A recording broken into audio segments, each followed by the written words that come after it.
O sol naquele dia não nasceu.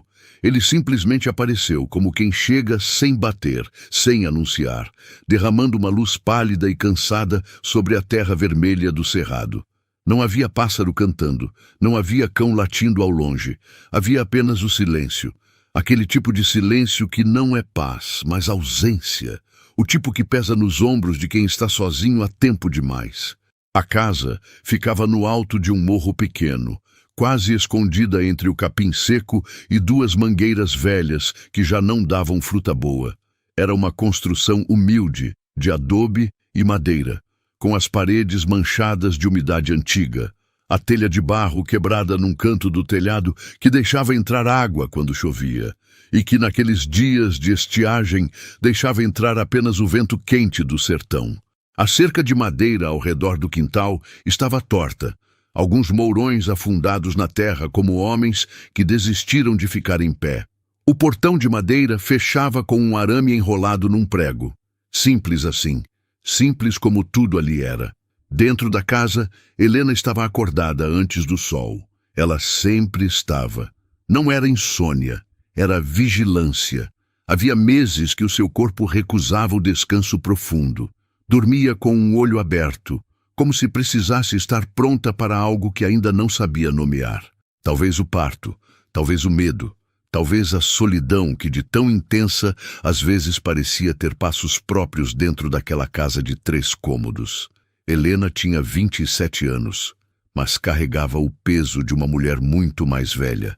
Estava de pé diante da pia de pedra, lavando o rosto com a água fria que ela mesma buscara no balde antes de dormir. A barriga era grande agora, 8 meses, talvez mais. Ela havia parado de contar com precisão, porque contar tornava a espera mais longa. Usava um vestido de linho cor de areia, desgastado nas mangas, largo o suficiente para cobrir o que a vida havia posto ali dentro. Os pés estavam descalços no chão frio da cozinha. Ela não usava sandálias dentro de casa. Nunca havia gostado. Com as mãos ainda molhadas, ela encostou os dedos na barriga, um gesto que ela fazia sempre, sem perceber. Como quem verifica se algo ainda está no lugar. Como quem precisa sentir que não está completamente só. "Bom dia", ela disse, baixinho, para ninguém. "Para o filho." Ele respondeu com um chute suave, quase uma resposta de preguiça. Helena deixou escapar o menor dos sorrisos. O tipo de sorriso que aparece quando a gente não quer sorrir, mas o coração não pergunta permissão. A manhã seguiu como todas as outras. O fogo no fogão de lenha, aceso com gravetos e paciência. A chaleira chiando devagar. O feijão do dia anterior sendo requentado numa panela de ferro que havia pertencido à mãe dela. E antes disso, à avó. E que carregava uma cor escura nas bordas que nenhuma esfregada tirava mais. Helena comeu de pé, olhando pela janela. Era o seu jeito de tomar café, em pé, de frente para o mundo lá fora, como se precisasse vigiar alguma coisa. Lá fora não havia nada. Era sempre assim.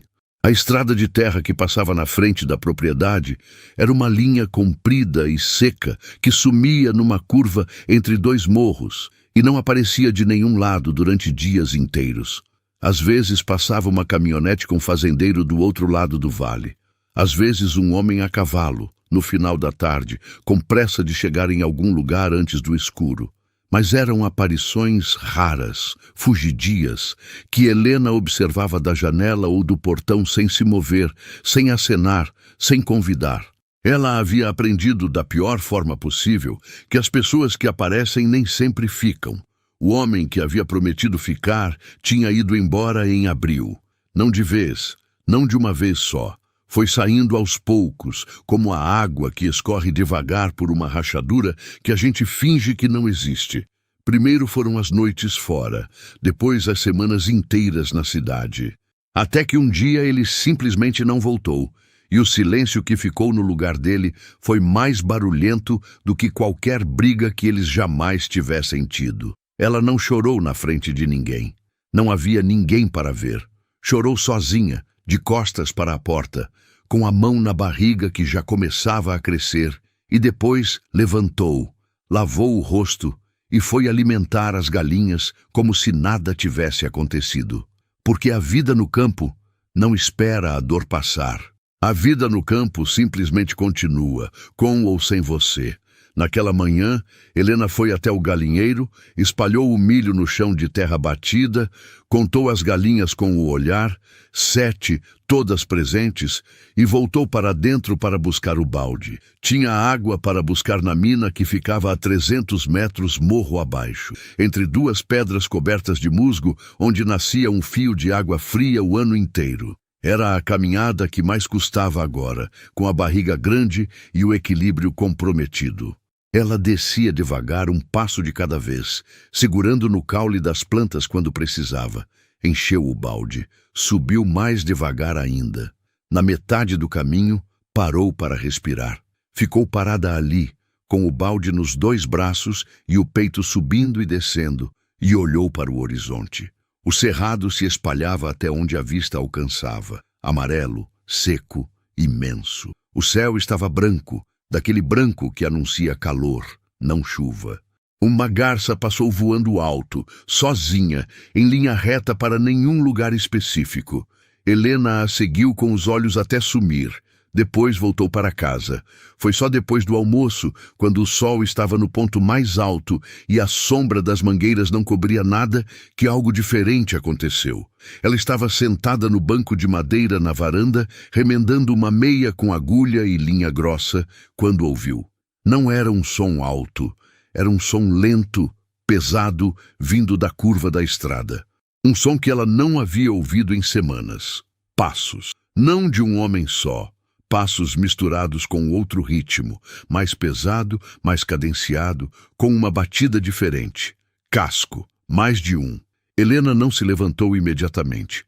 Ficou parada, com a agulha suspensa no ar, os olhos fixos na curva da estrada.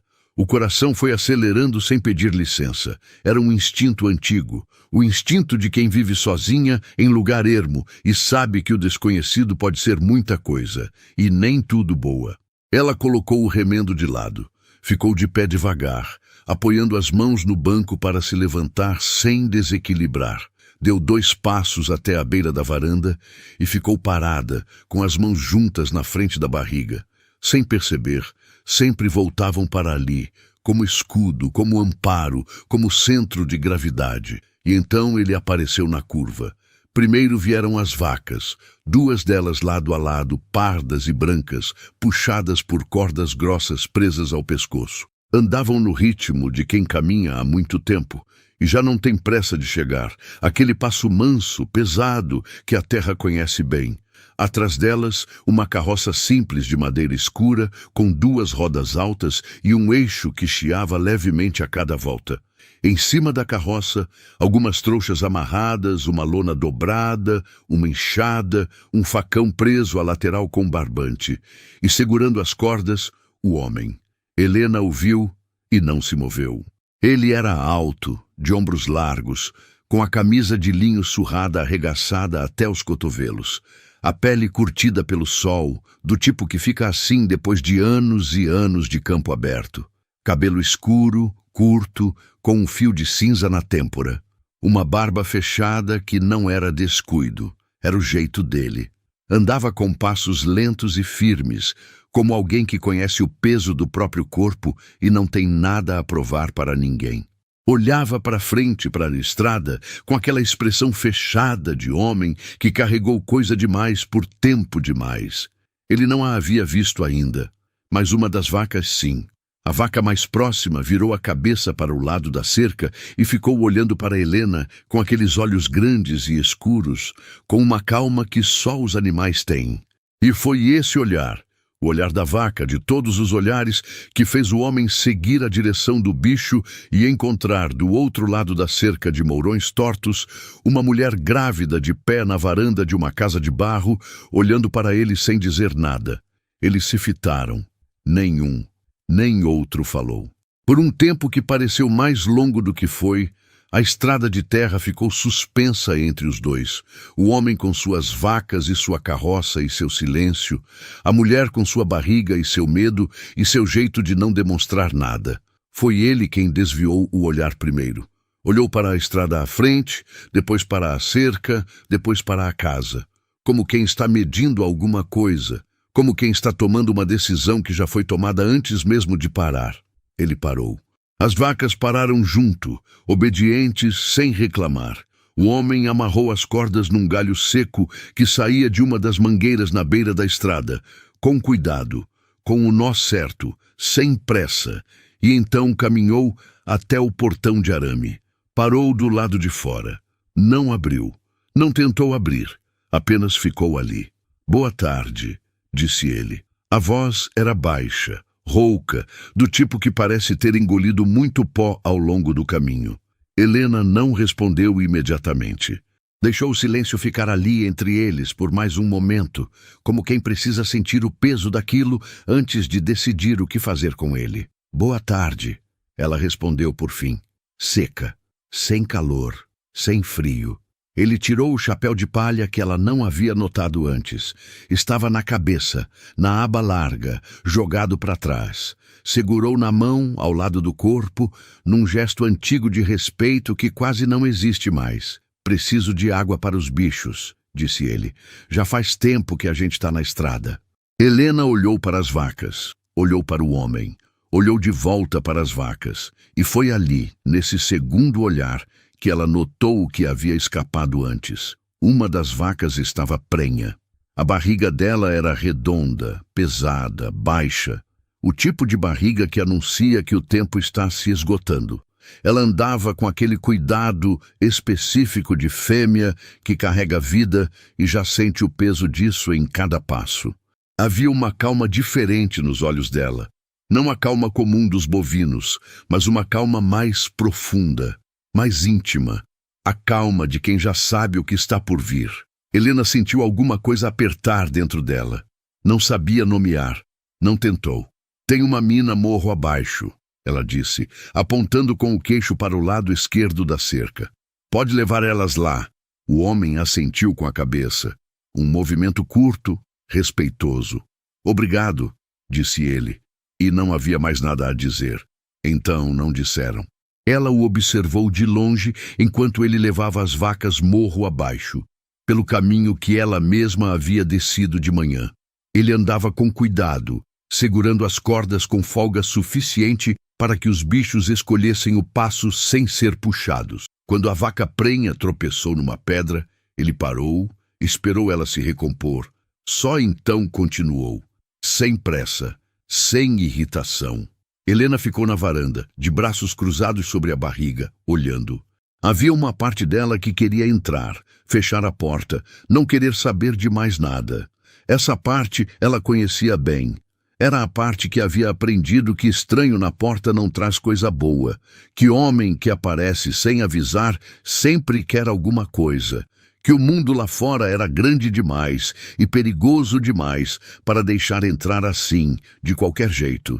Mas havia outra parte, menor, mais silenciosa, que ficou parada na varanda, olhando aquele homem descer o morro com suas vacas e sentiu, por um segundo fugaz e inexplicável, que aquele era um tipo de silêncio diferente do que ela estava acostumada. Não o silêncio da ausência, o silêncio de alguém que simplesmente não precisa falar para existir. Ela não sabia o que fazer com isso. Então ficou parada, olhando, até ele sumir entre os arbustos do morro. Quando ele voltou, o sol já estava descendo. As vacas vinham atrás dele, satisfeitas, com o focinho ainda úmido. Ele as levou de volta para a beira da estrada, amarrou de novo e então caminhou até o portão.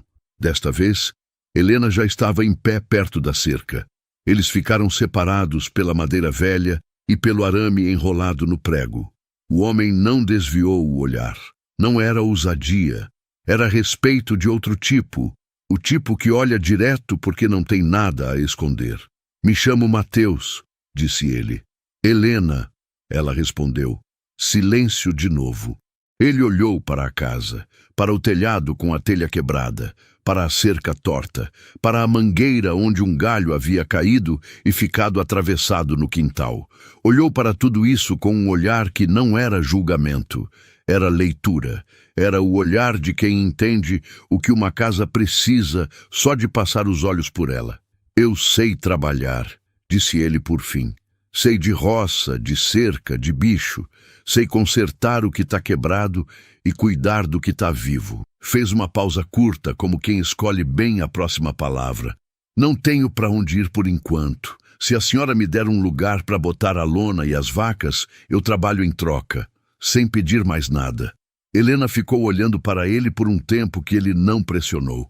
Não acrescentou nada, não tentou convencer, deixou as palavras ficarem no ar e aguardou, com a paciência de quem está acostumado a esperar. Ela olhou para a vaca prenha, que havia deitado na sombra da mangueira e buscava descanso com a barriga pesada encostada na terra. Depois, olhou para a sua própria barriga. Depois, olhou para o telhado quebrado que deixava entrar o vento. Havia uma rachadura na parede da cozinha que ela havia coberto com um pano. Havia um cano no fundo do quintal que havia soltado do encaixe e perdia a água toda manhã. Havia um poço de lenha que estava acabando mais rápido do que ela conseguia repor. Havia, sobretudo, um filho chegando. E ela sozinha no alto de um morro sem nome, a quilômetros do povoado mais próximo, com as mãos fortes, mas o corpo cansado e o coração cheio de um medo que ela não admitiria para ninguém. O paiol está vazio, ela disse, por fim, a voz firme, sem tremer. Pode botar a lona lá, as vacas ficam no cercado do fundo. Uma pausa. Mas é trabalho de verdade, e eu não preciso de conversa, preciso de braço. Mateus assentiu. Aquele mesmo movimento curto de antes. Tá bom, disse ele. E não havia mais nada a dizer. Helena abriu o portão de arame, girou o prego, soltou as voltas, empurrou a madeira velha que chiou no gonzol enferrujado. Deu espaço para ele passar com as vacas. Ele passou. As vacas passaram. A carroça entrou rangendo, e quando o portão fechou de novo atrás deles, com o mesmo chiado de sempre, Helena ficou por um segundo de costas para tudo, respirando fundo, olhando para a estrada vazia de onde o homem havia vindo. A estrada não dizia nada. O vento passou, morno e quieto, cheirando a terra seca e capim. Lá no fundo do quintal, a vaca prenha se levantou devagar, sacudiu a cabeça, e ficou parada olhando para o horizonte com aqueles olhos fundos e escuros que parecem conter toda a paciência do mundo. Helena virou as costas para a estrada e entrou em casa. A noite estava chegando. E pela primeira vez em muitos meses, não era ela sozinha para recebê-la. A primeira noite foi estranha. Não de um jeito ruim, necessariamente, de um jeito novo. E novo para Helena, havia muito tempo era sinônimo de perigoso. Ela deitou na cama de casal que agora era só dela, com o cobertor puxado até o queixo, apesar do calor, e ficou olhando para o teto de madeira escura, onde uma aranha construía sua teia num canto, devagar, com aquela paciência que só os seres pequenos possuem. O teto rangia quando o vento batia. Sempre havia rangido. Mas naquela noite ela ouvia o rangido de um jeito diferente. Ouvia e depois ficava escutando o que vinha depois. O silêncio que se seguia, tentando distinguir se havia outro som misturado ali. Um passo, um movimento, algo vindo do paiol. Não havia nada, só o vento, só a aranha, só o filho se mexendo dentro dela de quando em quando, como se também estivesse se ajustando à ideia de que algo havia mudado. Helena não dormiu bem, mas dormiu. E isso, naquelas circunstâncias, já era alguma coisa. Quando amanheceu, ela foi até a janela da cozinha antes de acender o fogo. Olhou para o quintal. O cercado do fundo estava fechado como ela havia pedido, e as duas vacas estavam lá dentro, uma em pé, pastando o que havia de capim, a outra deitada de lado, a prenhe, com a barriga redonda e pesada encostada na terra, como se a terra fosse uma cama conhecida. Do paiol não havia sinal de movimento. Ela acendeu o fogo, colocou a chaleira, partiu 2 ovos numa frigideira de ferro e ficou olhando a clara endurecer enquanto o dia clareava lá fora, devagar, como sempre. Aquela luz de início de manhã que o sertão tem, cor de mel velho, que não aquece ainda, mas já avisa que vai. Foi quando ouviu o som de uma enxada cortando terra. Ela parou, inclinou a cabeça levemente como quem não quer acreditar no que escuta. Mas o som voltou, regular, cadenciado, com aquele ritmo específico de quem sabe usar a ferramenta, de quem não está apenas batendo no chão, mas conversando com ele. Helena virou o fogo no mínimo e foi até a porta dos fundos. Mateus estava no quintal. Havia acordado antes dela, muito antes, pelos jeitos. Já tinha tirado o galho caído que ficava atravessado no meio do quintal desde a última chuva.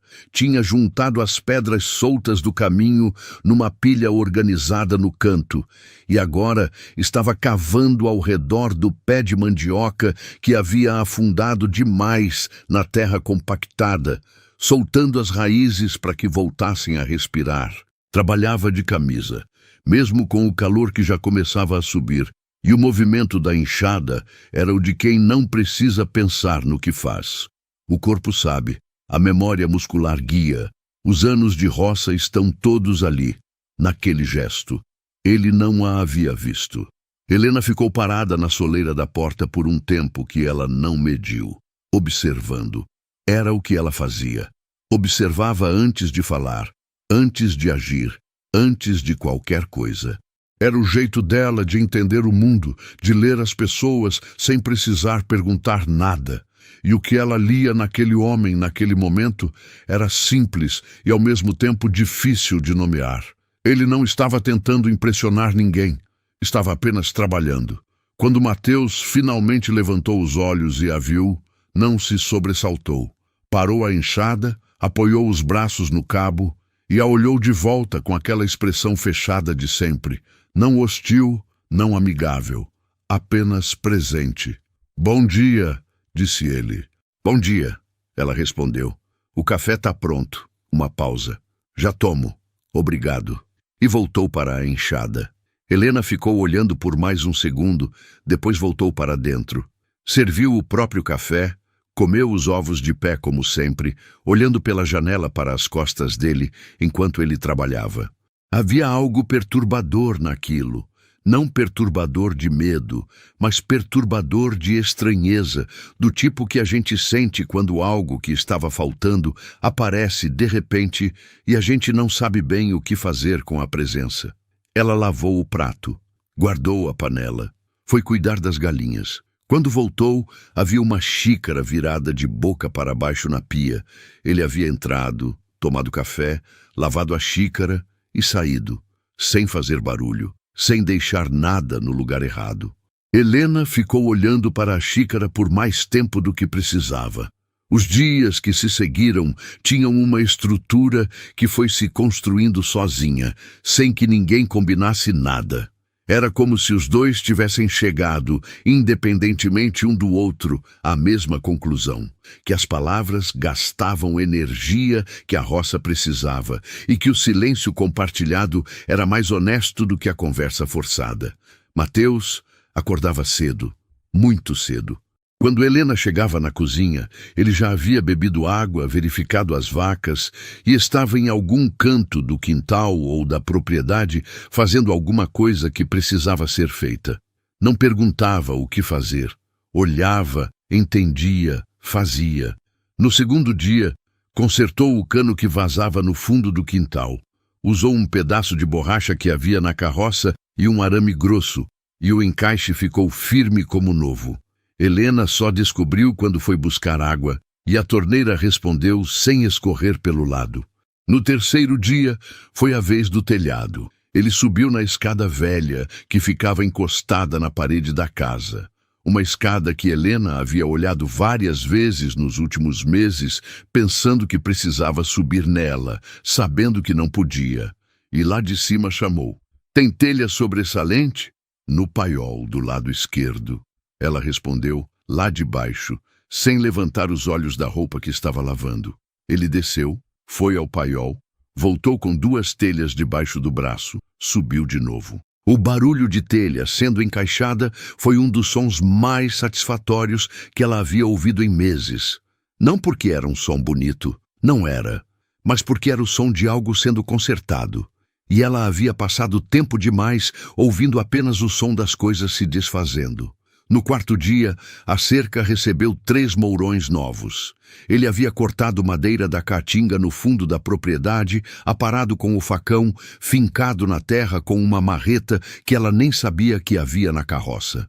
Trabalhou o dia inteiro nisso, parando apenas uma vez, ao meio-dia, para tomar água e comer o que havia sobrado do almoço que ela havia deixado coberto com um pano na mesa.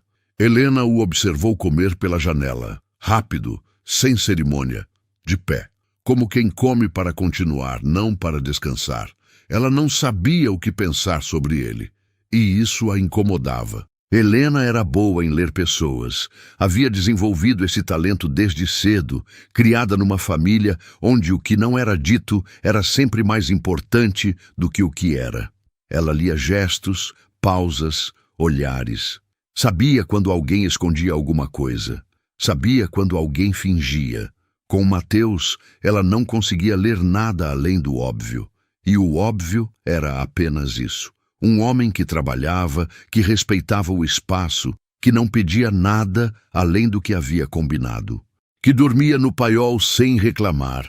Que tomava o café que ela deixava na mesa sem comentar se estava bom ou ruim. Que olhava para ela quando ela falava e desviava o olhar quando ela não queria ser vista. Não havia malícia. Não havia interesse disfarçado. Não havia nenhum daqueles gestos pequenos que os homens fazem quando querem alguma coisa e fingem que não querem. Isso, paradoxalmente, era o que mais a deixava em guarda. Ela havia aprendido a desconfiar dos homens que queriam algo, mas não sabia o que fazer com um homem que aparentemente não queria nada. Todo mundo quer alguma coisa, ela pensava, virando no colchão à noite, com a barriga pesada e o sono fugindo. Todo mundo sempre quer alguma coisa. Foi no 5º dia que ela perguntou. Ele estava consertando o gonzol enferrujado do portão, o mesmo gonzol que chiava toda vez que abria, o chiado que ela havia aprendido a ignorar, mas que nunca havia deixado de ouvir. Ela chegou perto, com um pano nas mãos que estava usando para limpar as janelas, e ficou parada a alguns metros, olhando. "De onde você veio?" ela perguntou, direta, sem preparação. Ele não parou de trabalhar imediatamente. Terminou o movimento que estava fazendo, testou o gonzol com o dedo, depois se levantou e a olhou. "Do sul do estado", disse ele. "E o que aconteceu lá?" Uma pausa. Não de hesitação, de escolha. A terra foi vendida. O dono novo não precisava de ninguém.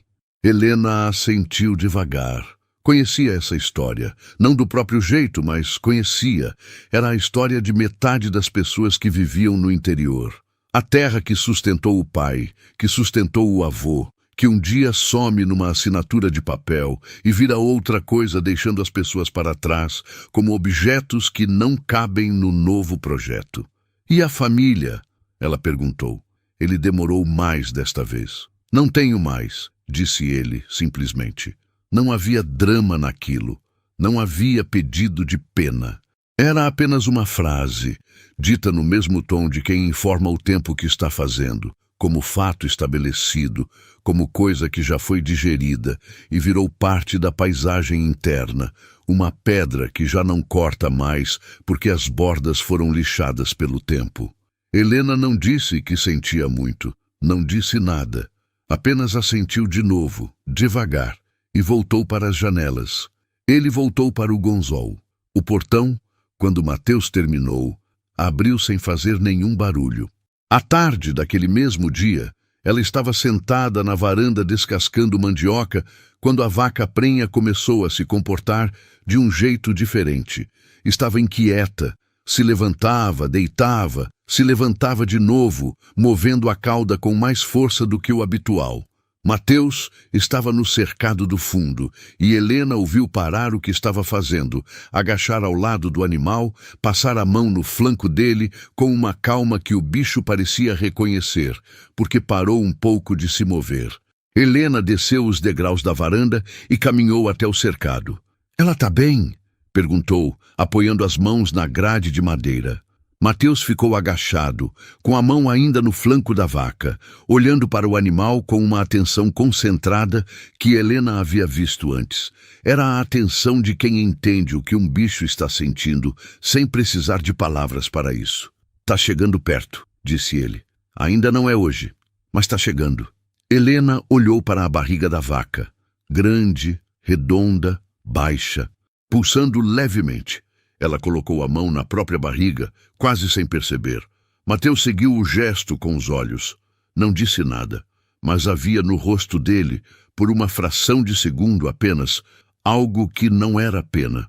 Era reconhecimento, como quem vê em outra pessoa alguma coisa que entende sem precisar perguntar. Ele desviou o olhar antes que ela percebesse. "Eu fico de olho nela", disse ele, levantando. "Tá bom", respondeu Helena. E voltou para a varanda, para a mandioca, para o silêncio que era dela. Mas enquanto descascava, ela ficou olhando para o cercado, onde Mateus havia voltado ao trabalho e a vaca havia deitado de novo, mais quieta agora, como se a presença dele fizesse alguma diferença. Como se presença, às vezes, fosse o suficiente. Helena descascou a última mandioca e não soube dizer se o que estava sentindo era alívio ou medo de sentir alívio. As duas coisas, talvez. Misturadas como a terra e a água quando chove no sertão, impossível separar uma da outra. O sol estava descendo atrás dos morros. As galinhas voltavam para o galinheiro sozinhas. A fumaça do fogão que ela havia deixado aceso subia em fio reto pelo ar parado.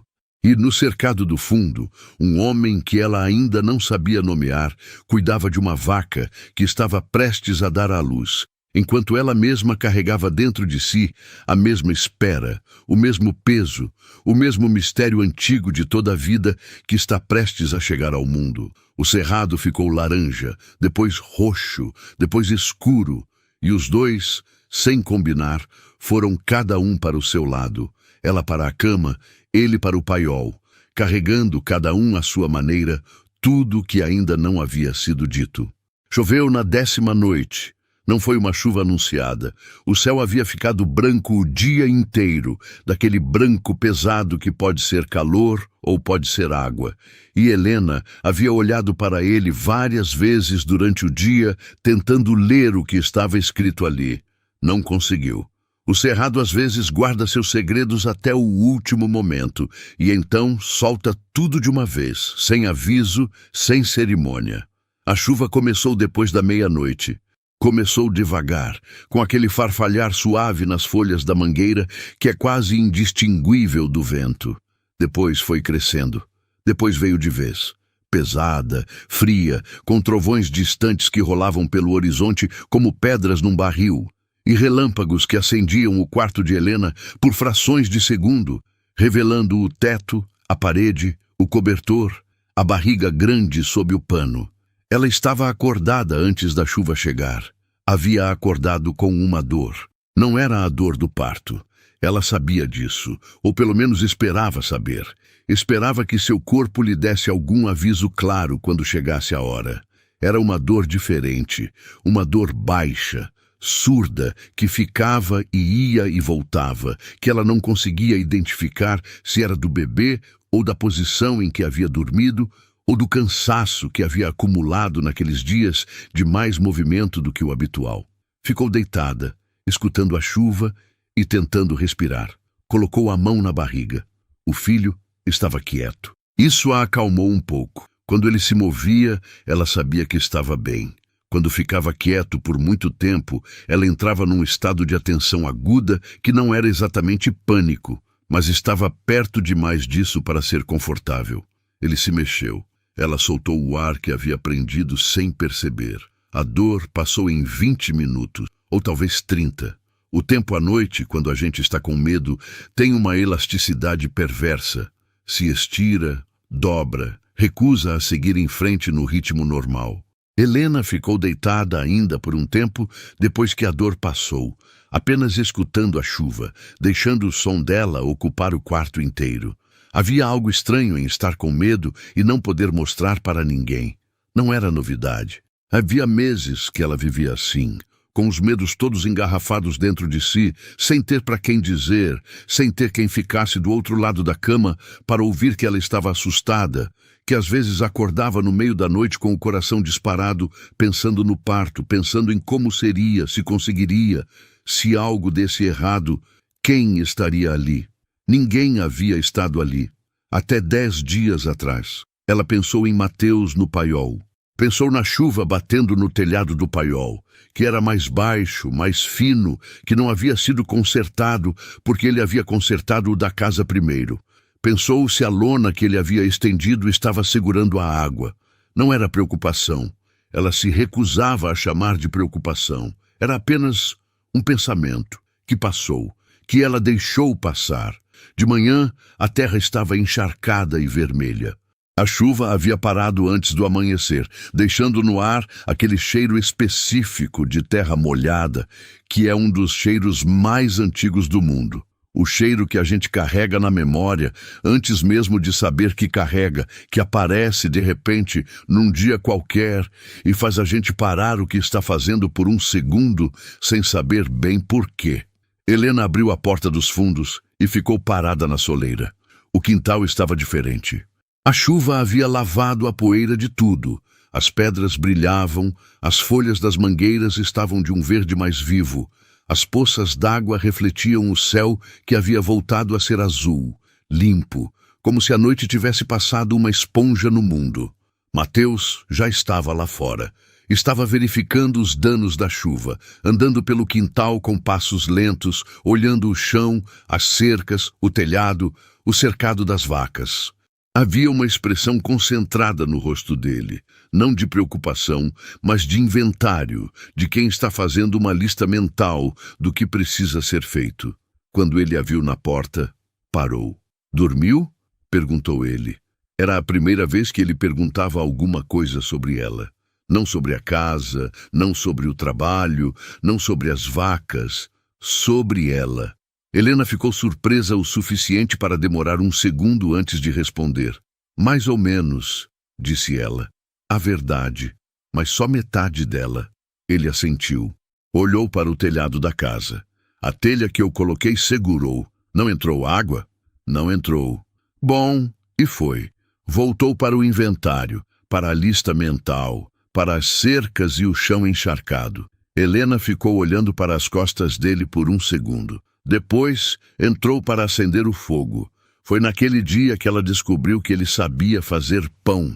Aconteceu por acidente. Ela havia deixado a farinha na bancada da cozinha na véspera, com a intenção de fazer broa naquela manhã.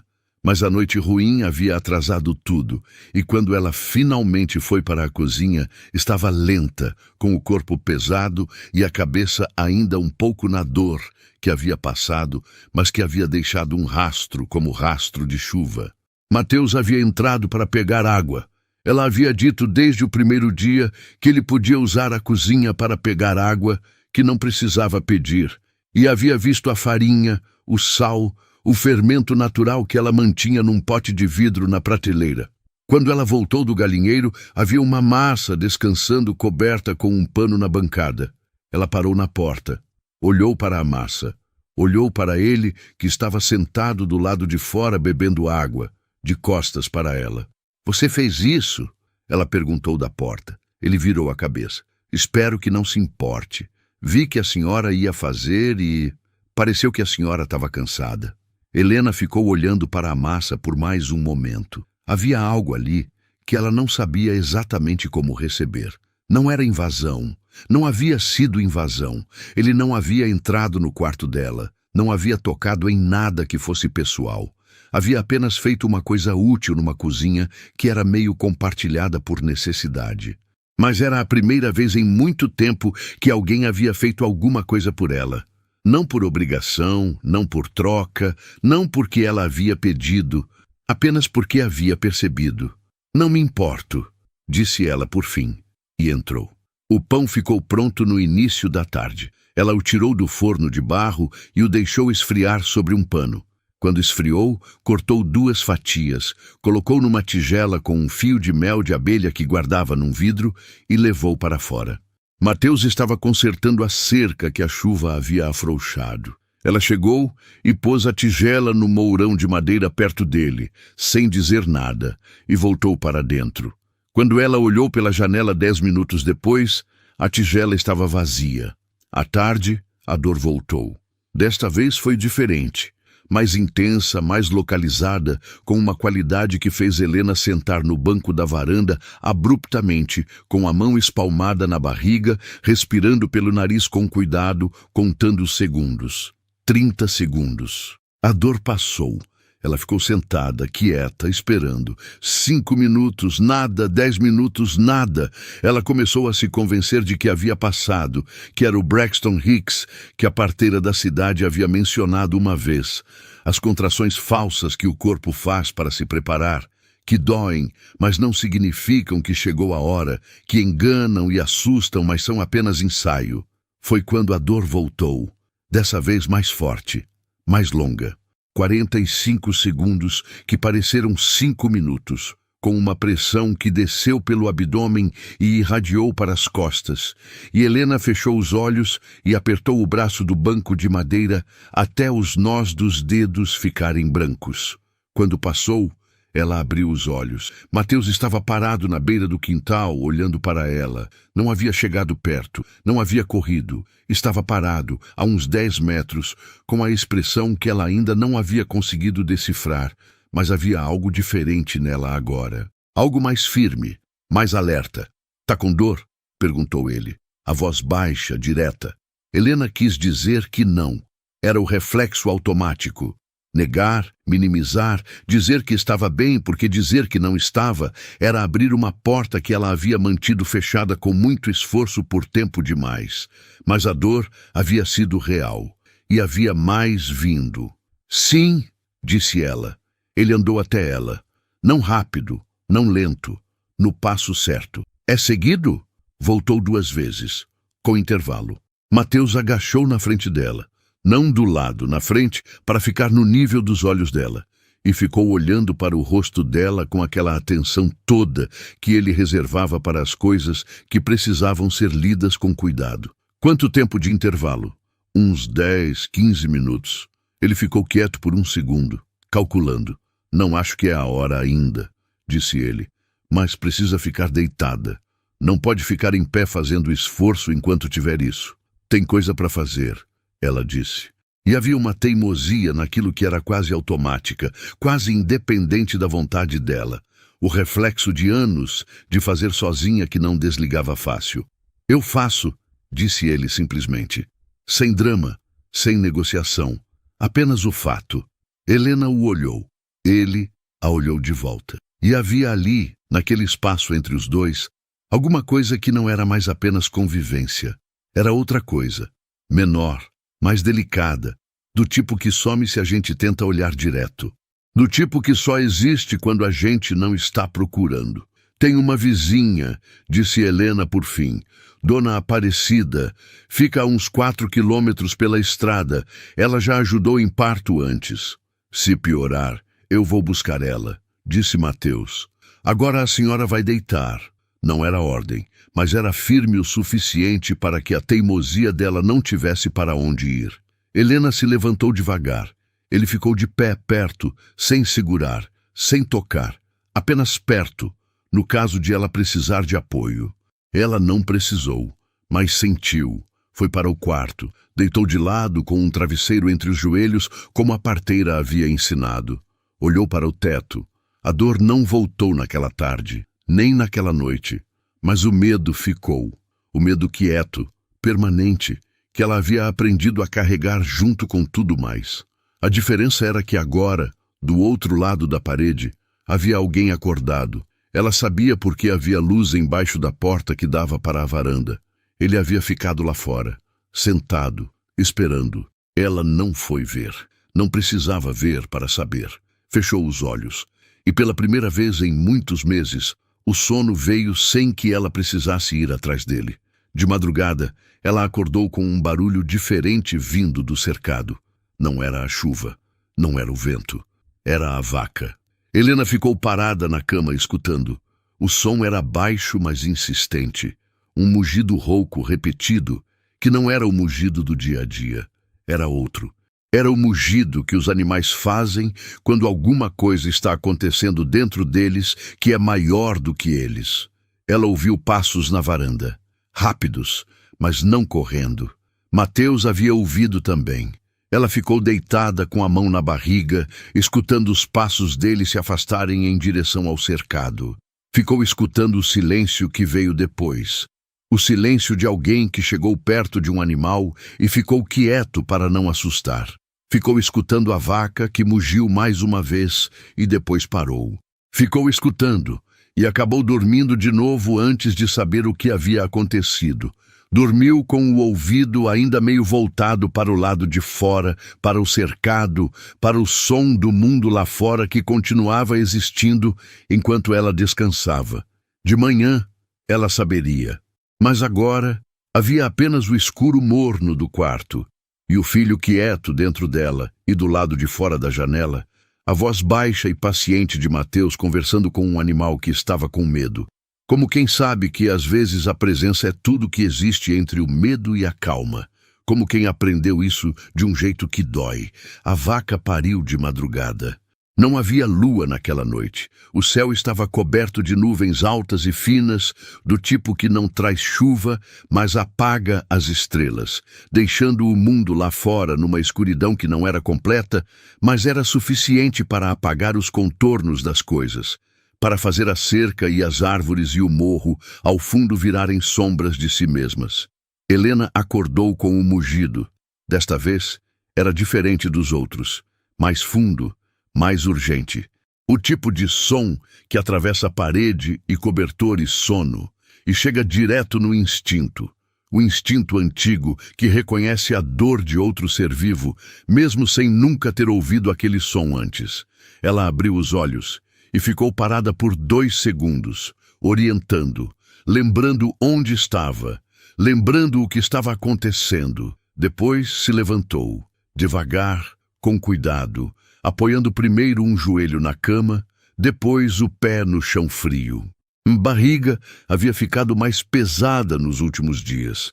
Ela sentia isso, especialmente à noite, quando o corpo relaxava e o peso se redistribuía de um jeito que tornava cada movimento uma negociação silenciosa com a própria gravidade. Pegou o xale que ficava dobrado na cadeira do quarto, enrolou nos ombros, foi até a porta dos fundos. Mateus já estava no cercado. Havia acendido o lampião de querosene, o único que havia na propriedade, que ficava pendurado num prego na parede do paiol, e o havia colocado no chão do cercado, a uns 2 metros da vaca, longe o suficiente para não assustar, mas perto o suficiente para dar luz. A luz do lampião era amarela e oscilante e fazia as sombras dançarem nas paredes de madeira do cercado e dava a tudo aquele aspecto de cena antiga, de coisa que acontece há milênios e continua acontecendo porque a vida não espera que o mundo fique pronto para recebê-la. A vaca estava deitada de lado. Helena a viu e parou na beira do cercado, com as mãos segurando a grade superior de madeira. O animal estava ofegante, o flanco subindo e descendo em ritmo acelerado, os olhos abertos e escuros, refletindo a chama do lampião, a cauda se movendo em arcos lentos e involuntários. Era uma visão que tinha qualquer coisa de solene, de inevitável, como tudo que é grande demais para ser apressado ou impedido. Mateus estava agachado perto da vaca, com uma mão espalmada no flanco dela. Não estava fazendo nada além disso, apenas a mão ali, firme, constante, mas o animal parecia sentir. A respiração dele era calma, deliberadamente calma, do tipo que se usa quando se quer emprestar calma para outro ser que não tem. Ele não havia ouvido Helena chegar, ou havia ouvido e não se virou. Um ou outro, ela não sabia. Como ela tá? Helena perguntou baixinho, como se o volume da voz pudesse interferir em algo. Mateus se virou para ela, sem surpresa. Tá no começo do trabalho, disse ele, na mesma voz baixa. Pode demorar ainda, mas tá indo. Helena abriu a porteira do cercado e entrou. Não havia planejado entrar, havia planejado ficar do lado de fora, observando da distância segura que ela havia mantido entre si e tudo desde que Mateus havia chegado. Mas entrou. O chão do cercado estava úmido de orvalho, a terra mole sob os pés descalços, e ela foi até o outro lado da vaca e agachou, devagar, com dificuldade, com a barriga protestando, e ficou ali. A vaca virou a cabeça e a olhou. Havia algo naquele olhar que Helena não conseguiu desviar. Os olhos da vaca eram enormes e escuros e completamente sem defesa. Não havia dissimulação ali, não havia proteção. Havia apenas o animal inteiro naquele olhar, com tudo o que estava sentindo exposto sem filtro.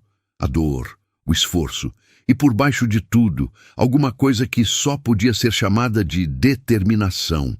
O tipo que não é escolha, que é natureza, que é a vida insistindo em si mesma mesmo quando dói. Helena colocou a mão no pescoço da vaca. A pele era quente e úmida. O animal não se afastou. Eles ficaram assim por um tempo que Helena não mediu. Os dois de um lado e do outro da vaca, no chão úmido do cercado, com o lampião entre eles fazendo a luz oscilar. Mateus verificava de tempos em tempos, tocava, observava, media com a experiência de quem já havia passado por isso outras vezes. Helena ficava com a mão no pescoço do animal, sentindo a respiração dele, deixando o calor da pele da vaca subir pela palma da mão e pelo braço acima. Não falavam. Não havia nada a dizer que o silêncio não estivesse dizendo melhor. Em algum momento, talvez uma hora depois, talvez mais, Mateus disse ainda baixinho, agora, e começou. Helena nunca havia visto um parto de perto. Havia nascido na cidade, havia vindo para o interior quando adulta, havia aprendido a roça de trás para frente, fazendo antes de entender. Mas havia algo no que estava vendo que dispensava explicação. Era tão fundamentalmente vida que o corpo reconhecia antes da mente. A vaca trabalhou. Mateus ajudou com as mãos quando precisou. Firme, preciso, sem hesitação, falando com o animal em murmúrios baixos que não eram palavras exatamente. Eram sons, eram o tipo de comunicação que existe antes da linguagem e que os animais entendem melhor do que qualquer frase. Helena ficou com a mão no pescoço da vaca o tempo inteiro. Não sabia se estava ajudando, mas ficou. O bezerro chegou ao mundo às 3h40 da madrugada. Chegou molhado e dobrado e quieto por um segundo que pareceu longo demais. E Helena prendeu o ar, sem perceber, com o coração batendo num ritmo que ela não controlava. E então o bezerro espirrou, sacudiu a cabeça e emitiu o som mais novo que existe no mundo. O primeiro som de um ser vivo que chegou. Mateus ficou parado por um momento, apenas olhando. Havia no rosto dele uma expressão que Helena não havia visto antes e que ela levaria tempo para entender, porque era uma expressão complexa, feita de camadas. Havia alívio, havia satisfação do trabalho, havia algo mais fundo, mais antigo, que talvez fosse apenas o espanto que todo ser humano sente quando testemunha vida chegando ao mundo, não importa quantas vezes já tenha visto. A vaca se virou imediatamente, com uma agilidade surpreendente para um animal tão grande e tão cansado, e começou a lamber o bezerro. Começou pela cabeça, pelo focinho, com aquela língua grande e áspera que parecia brutal, mas era completamente certa, completamente necessária, completamente amor no único idioma que ela conhecia. O bezerro começou a se mover. Tentou levantar as patas. Caiu. Tentou de novo. Helena percebeu que estava com os olhos cheios. Não chorou. Conteve, como sempre, como havia aprendido. Mas os olhos estavam cheios e ela não fez nada para esconder isso, porque Mateus não estava olhando para ela. Estava olhando para o bezerro tentando ficar de pé pela segunda vez. E havia no olhar dele uma gentileza tão discreta que ela só conseguiu identificar depois, quando estava de volta no quarto tentando dormir. O bezerro ficou de pé na terceira tentativa. Cambaleou, se firmou, deu um passo incerto em direção à mãe. Mateus apanhou o lampião do chão e se levantou. Bateu a terra dos joelhos com a mão. Olhou para Helena, que ainda estava agachada do outro lado da vaca. "Deixa eu ajudar", disse ele, estendendo a mão. Era a primeira vez que ele oferecia ajuda física diretamente. Havia sempre ficado perto o suficiente, sempre havia estado disponível, mas havia respeitado, com uma consciência que ela não havia pedido, mas havia precisado, o espaço físico dela, o perímetro invisível que ela havia construído ao redor de si mesma. Mas o chão estava úmido e ela estava agachada com 8 meses de barriga e eram quase 4 da manhã. Helena olhou para a mão estendida, depois a pegou. A mão dele era grande e áspera e quente.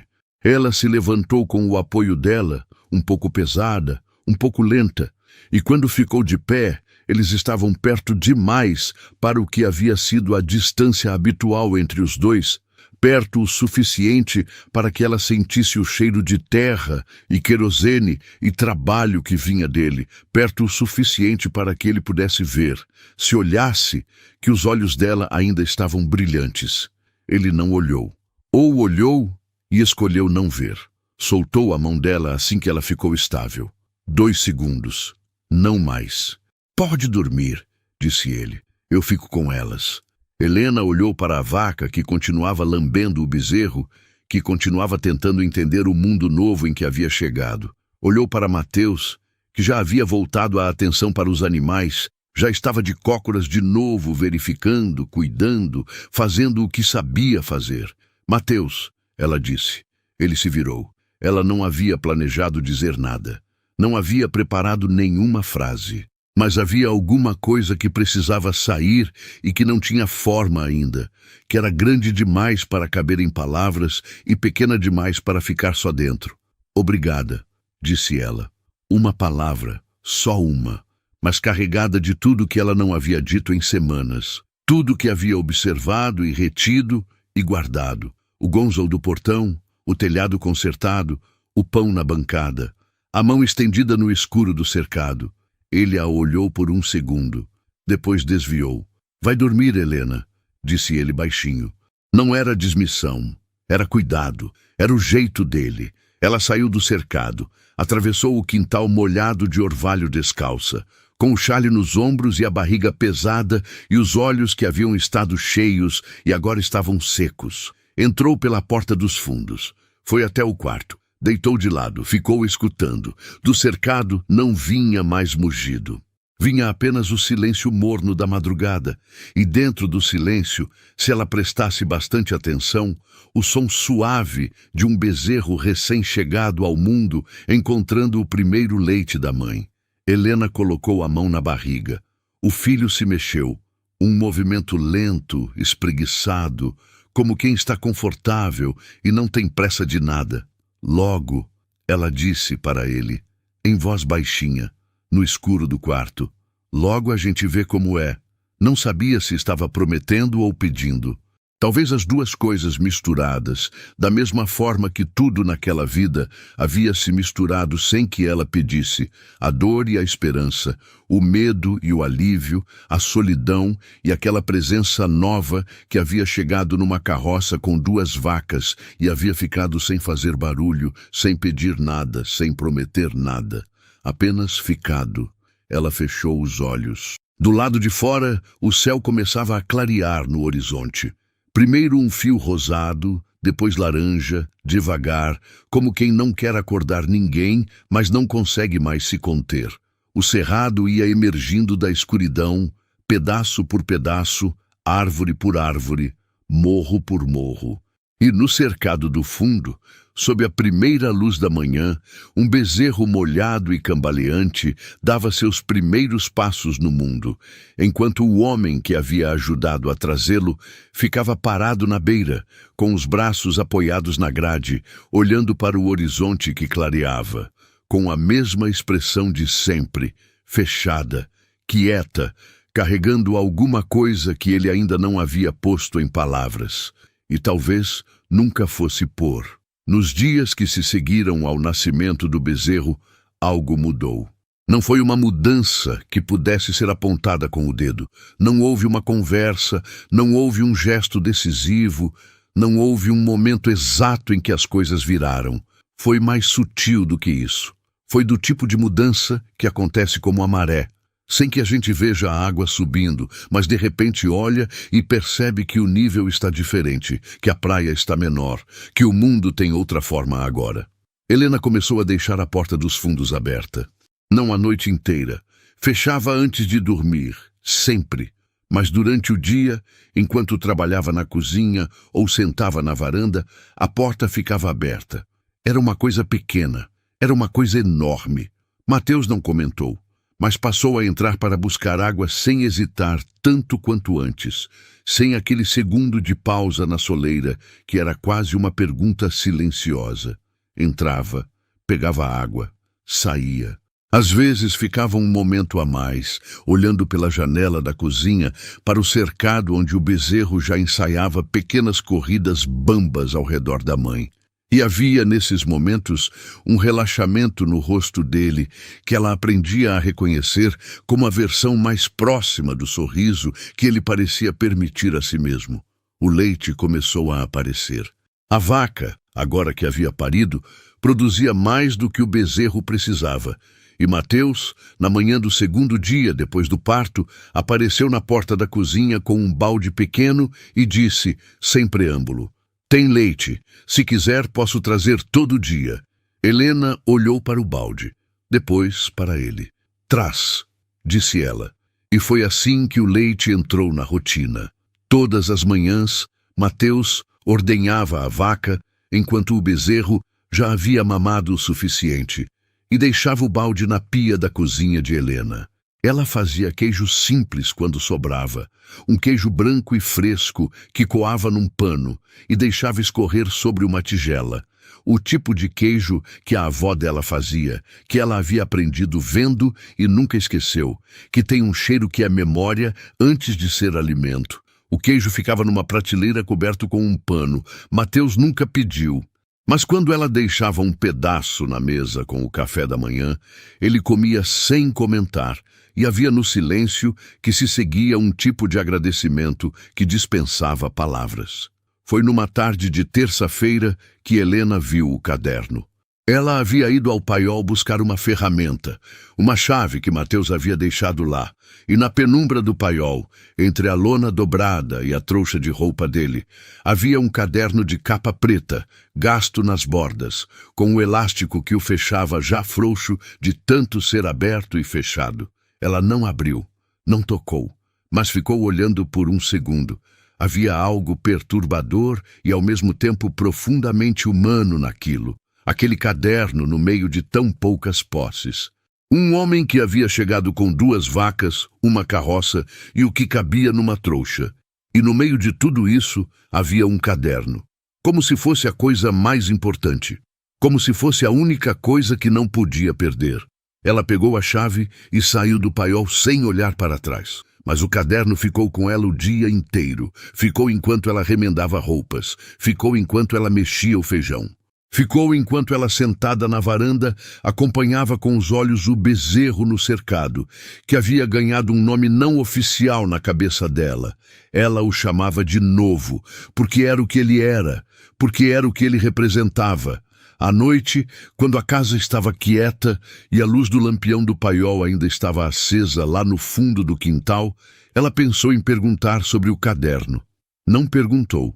Guardou a pergunta junto com as outras que havia guardado, sobre de onde ele havia vindo de verdade, sobre o que havia perdido além da terra, sobre por que um homem viajava sozinho com 2 vacas por estradas de terra do interior sem destino fixo. Guardou tudo, como sempre. A conversa aconteceu numa quinta-feira, não foi planejada.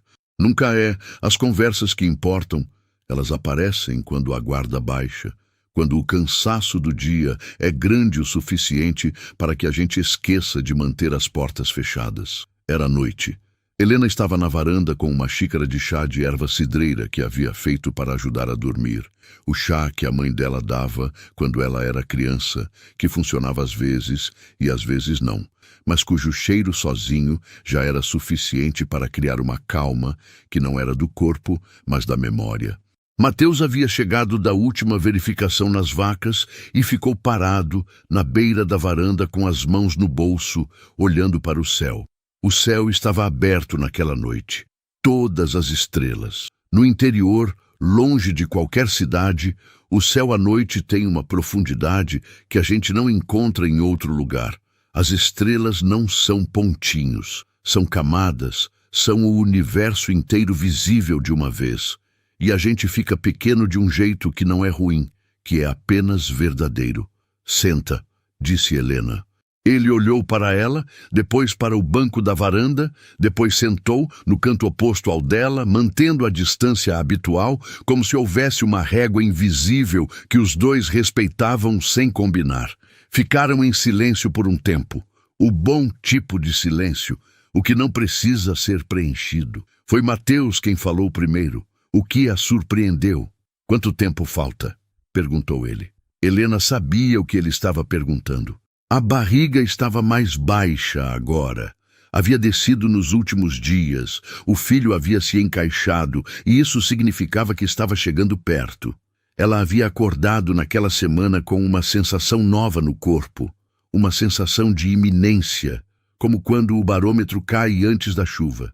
Não sei exatamente, disse ela. 2 semanas, talvez menos. Mateus assentiu. Dona Aparecida sabe que está chegando?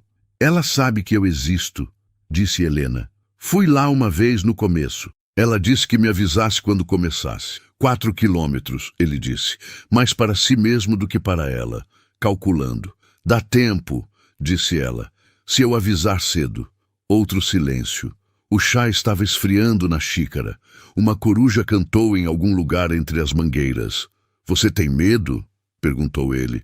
A pergunta chegou sem aviso e Helena ficou parada com a xícara na metade do caminho até os lábios.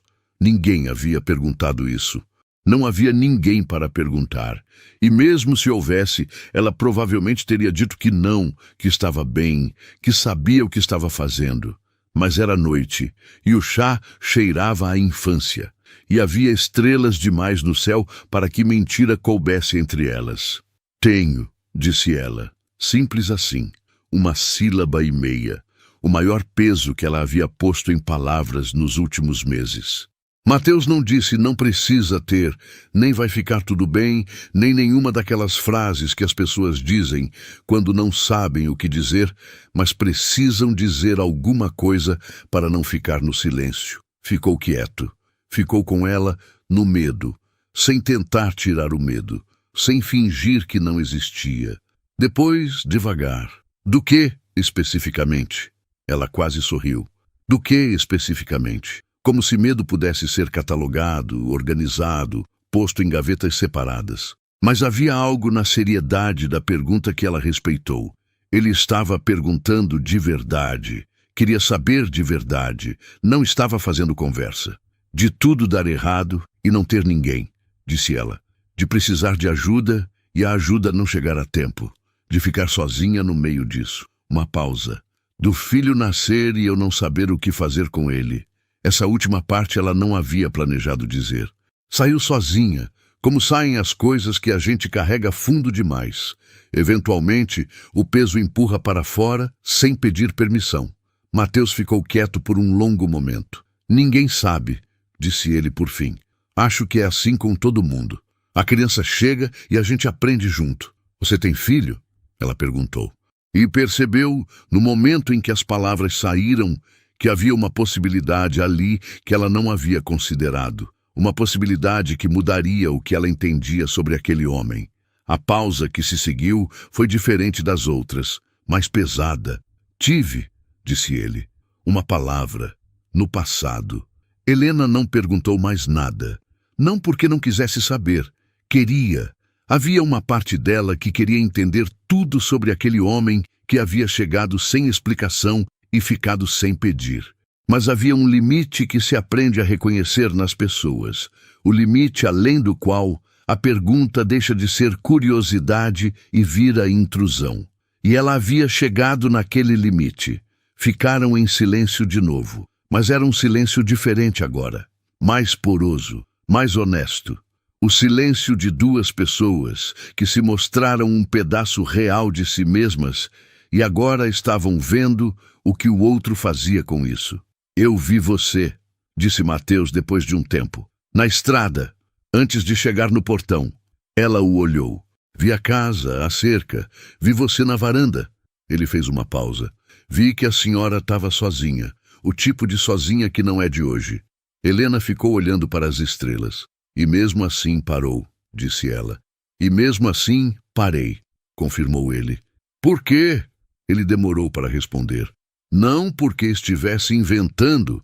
Ela havia aprendido a distinguir a demora da mentira da demora da verdade. E essa era a segunda. Era a demora de quem tenta achar as palavras certas para uma coisa que existe antes das palavras. Porque eu já fui o tipo de pessoa que não para, disse ele por fim. E aprendi o que se perde quando a gente não para. Helena não respondeu. Não havia nada a responder. Era uma dessas frases que ficam suspensas no ar porque são grandes demais para o chão, que a gente leva embora e vai desdobrando devagar, por dias, por semanas, encontrando camadas que não estavam visíveis da primeira vez. A coruja cantou de novo, mais perto agora. Pode ir dormir, disse Helena. Amanhã tem trabalho. Mateus se levantou.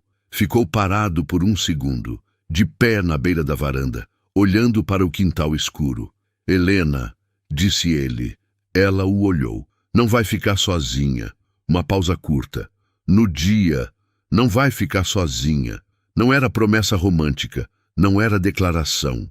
Era apenas um fato que ele estava estabelecendo, da mesma forma que estabelecia os outros fatos da roça, com a mesma firmeza calma de quem finca um mourão na terra e sabe que vai ficar. Ela o olhou por um momento. Tá bom, disse ela. Ele foi. Os passos atravessaram o quintal, sumiram na direção do paiol. A luz do lampião apareceu lá no fundo, fraca e amarela. Depois apagou. Helena ficou na varanda por mais um tempo, com a xícara fria nas mãos, olhando para as estrelas que continuavam ali, indiferentes, magníficas, completamente alheias ao fato de que embaixo delas duas pessoas haviam acabado de se mostrar uma para a outra de um jeito que não tinha volta. Não tem volta. O momento em que a gente fala a verdade para alguém e o alguém fica. Ela entrou, deitou, colocou a mão na barriga. Você vai ter alguém, disse ela, para o filho que ainda estava dentro dela, no escuro quente e seguro de onde ainda não precisava sair. Vai ter alguém. Não sabia exatamente o que estava prometendo, mas dessa vez, ao contrário de outras vezes, não estava apenas esperando que fosse verdade. Estava começando a acreditar. A dor começou de madrugada. Não foi gradual. Não foi o tipo de dor que avisa antes de chegar, que dá tempo de respirar, de se preparar, de dizer para si mesma que está pronta. Foi uma dor que desceu pelo abdômen como uma onda que quebra contra a pedra, inteira, de uma vez, sem negociação. Helena acordou com um som saindo da própria garganta. Ficou parada na cama por alguns segundos, completamente imóvel, esperando que passasse. Passou. Ela ficou deitada olhando para o teto escuro, com o coração batendo rápido demais, contando os próprios respirações. E barriga estava diferente, mais baixa, mais pesada, com uma pressão nova que ela não havia sentido antes.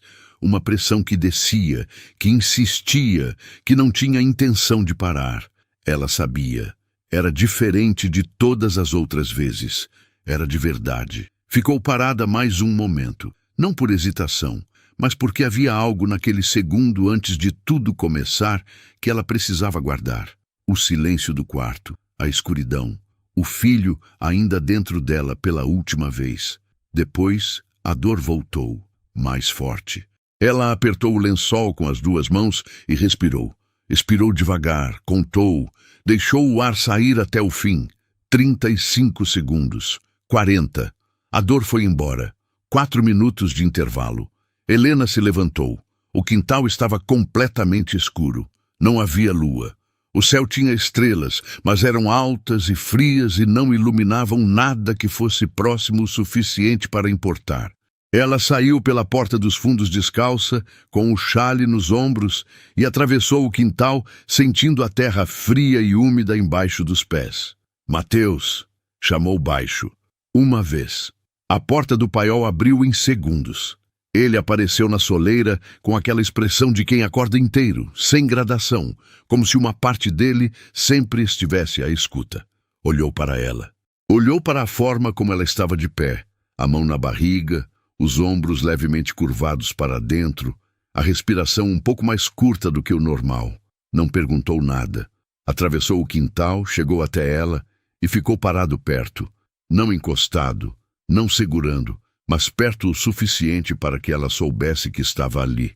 Começou, disse ela. Faz quanto tempo? 2 contrações, 4 minutos de intervalo. Ele assentiu.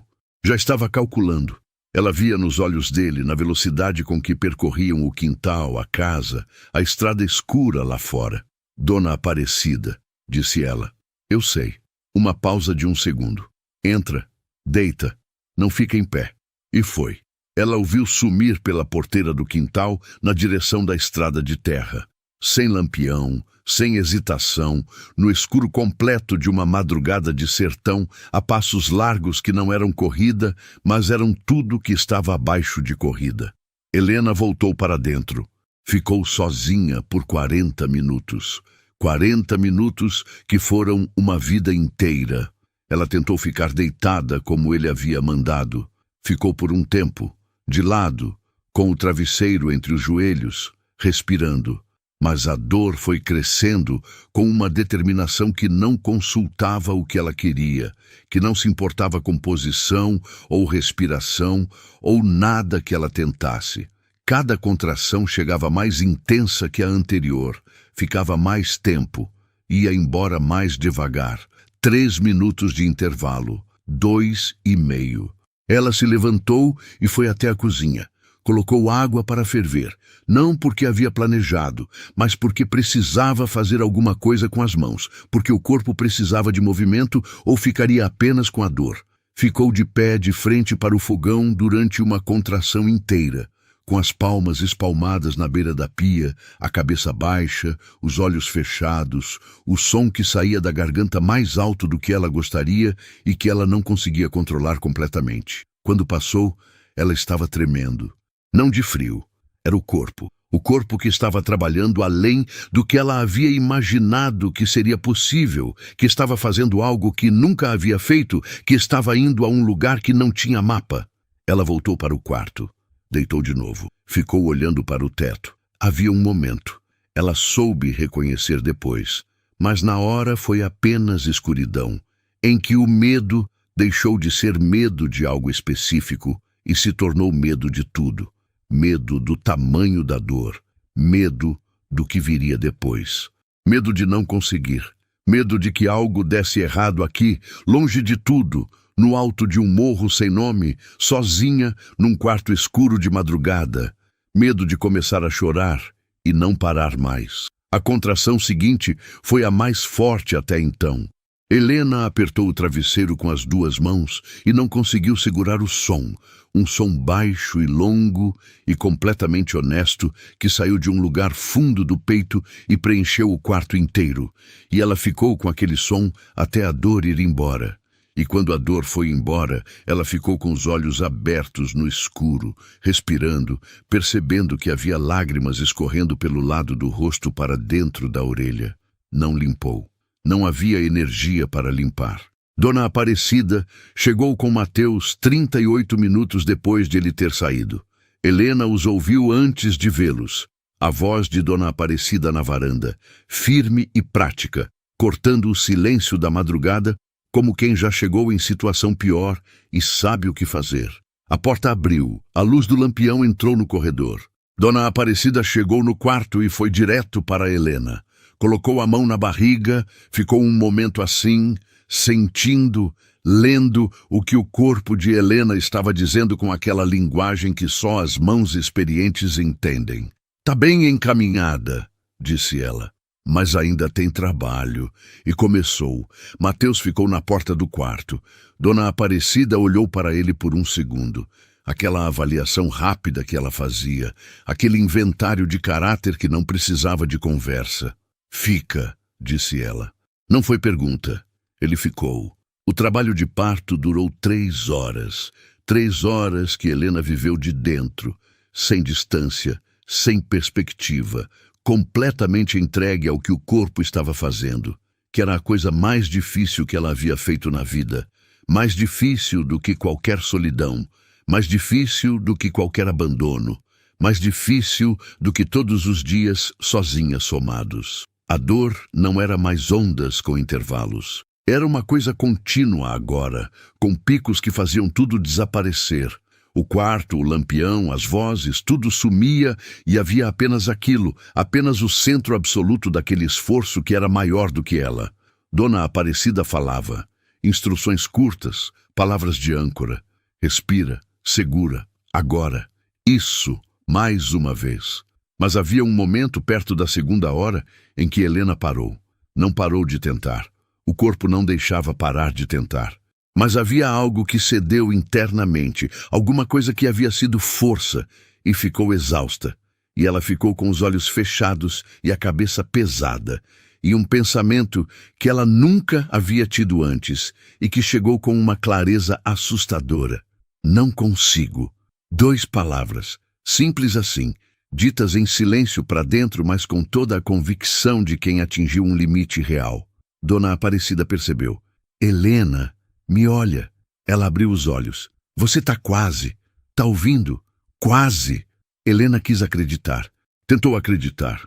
Mas o corpo estava tão cansado, tão fundamentalmente, completamente cansado, que a palavra quase parecia não ter significado nenhum. Foi então que Mateus se moveu. Ele havia ficado parado o tempo inteiro, na beira do quarto, de pé, sem falar, sem se interpor, apenas presente com aquela presença que era o jeito dele. Mas agora se aproximou. Não foi até Dona Aparecida, foi até Helena. Agachou ao lado da cama. Ficou no nível dos olhos dela. E não disse nada. Apenas colocou a mão sobre a mão de Helena, que estava fechada em punho no lençol, branca nos nós dos dedos de tanto apertar, e ficou assim, uma mão sobre a outra. Nada mais. Mas havia naquele gesto uma solidez que Helena sentiu descer por ela como água quente. Não tirou a dor, não tirou o cansaço, não tirou o medo, mas disse alguma coisa que nenhuma palavra teria dito melhor. Disse: "Estou aqui." Disse: "Não vai sozinha." Disse: "Segura mais um pouco." Ela olhou para ele.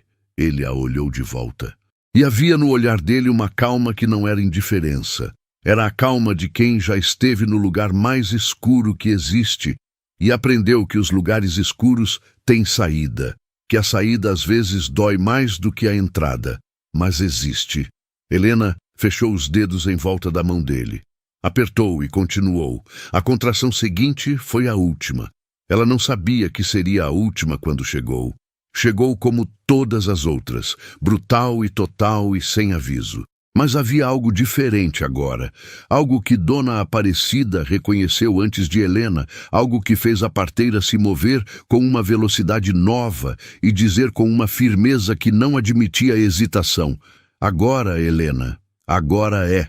E Helena foi, com tudo que havia sobrado, que não era muito, que era apenas o suficiente, que às vezes o suficiente é tudo que existe e tem que ser tudo que existe. Ela foi. O silêncio durou 3 segundos. 3 segundos que foram eternidade. O silêncio entre o fim de uma coisa e o começo de outra. O silêncio em que o mundo para de respirar antes de virar. Mateus não se moveu. Dona Aparecida ficou parada.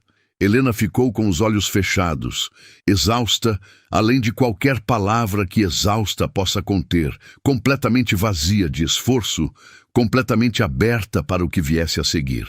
E então, o choro, pequeno, furioso, completamente, absolutamente, irrevogavelmente vivo. O choro de alguém que chegou ao mundo e quer que o mundo saiba.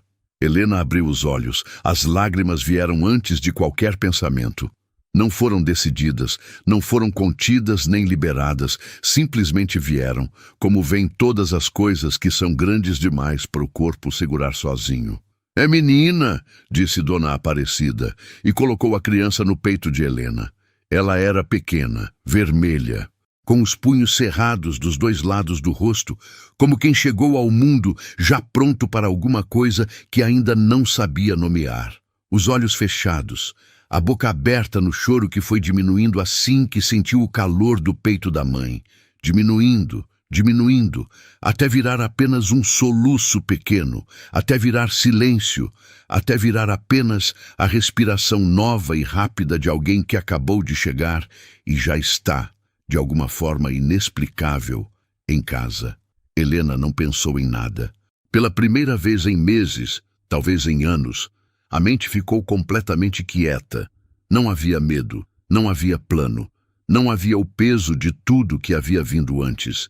Havia apenas aquilo, aquela criança no seu peito, respirando, existindo, completamente confiante de que o lugar onde havia chegado era seguro. Helena baixou o rosto até a cabeça da menina, encostou os lábios no topo da cabeça dela, devagar, com todo o cuidado do mundo. Fechou os olhos. E ali, naquele quarto de lampião amarelo no alto de um morro do interior, sozinha e não sozinha ao mesmo tempo, exausta e mais viva do que jamais havia estado, Helena chorou. Chorou de verdade, com o peito, com o corpo inteiro. O tipo de choro que não é fraqueza, mas é o oposto. É a força que vira líquido quando finalmente não precisa mais ser pedra. Dona Aparecida saiu do quarto discretamente. Helena não ouviu os passos dela, não ouviu a porta, não ouvia nada além do soluço da própria respiração e da respiração minúscula da menina no seu peito, mas ouviu quando Mateus se moveu. Havia ficado parado no canto do quarto o tempo inteiro, parado e presente, sem interferir, sem se impor. Agora estava de pé perto da cama, olhando para a criança com uma expressão que Helena nunca havia visto nele. Não era a expressão fechada de sempre. Era outra coisa.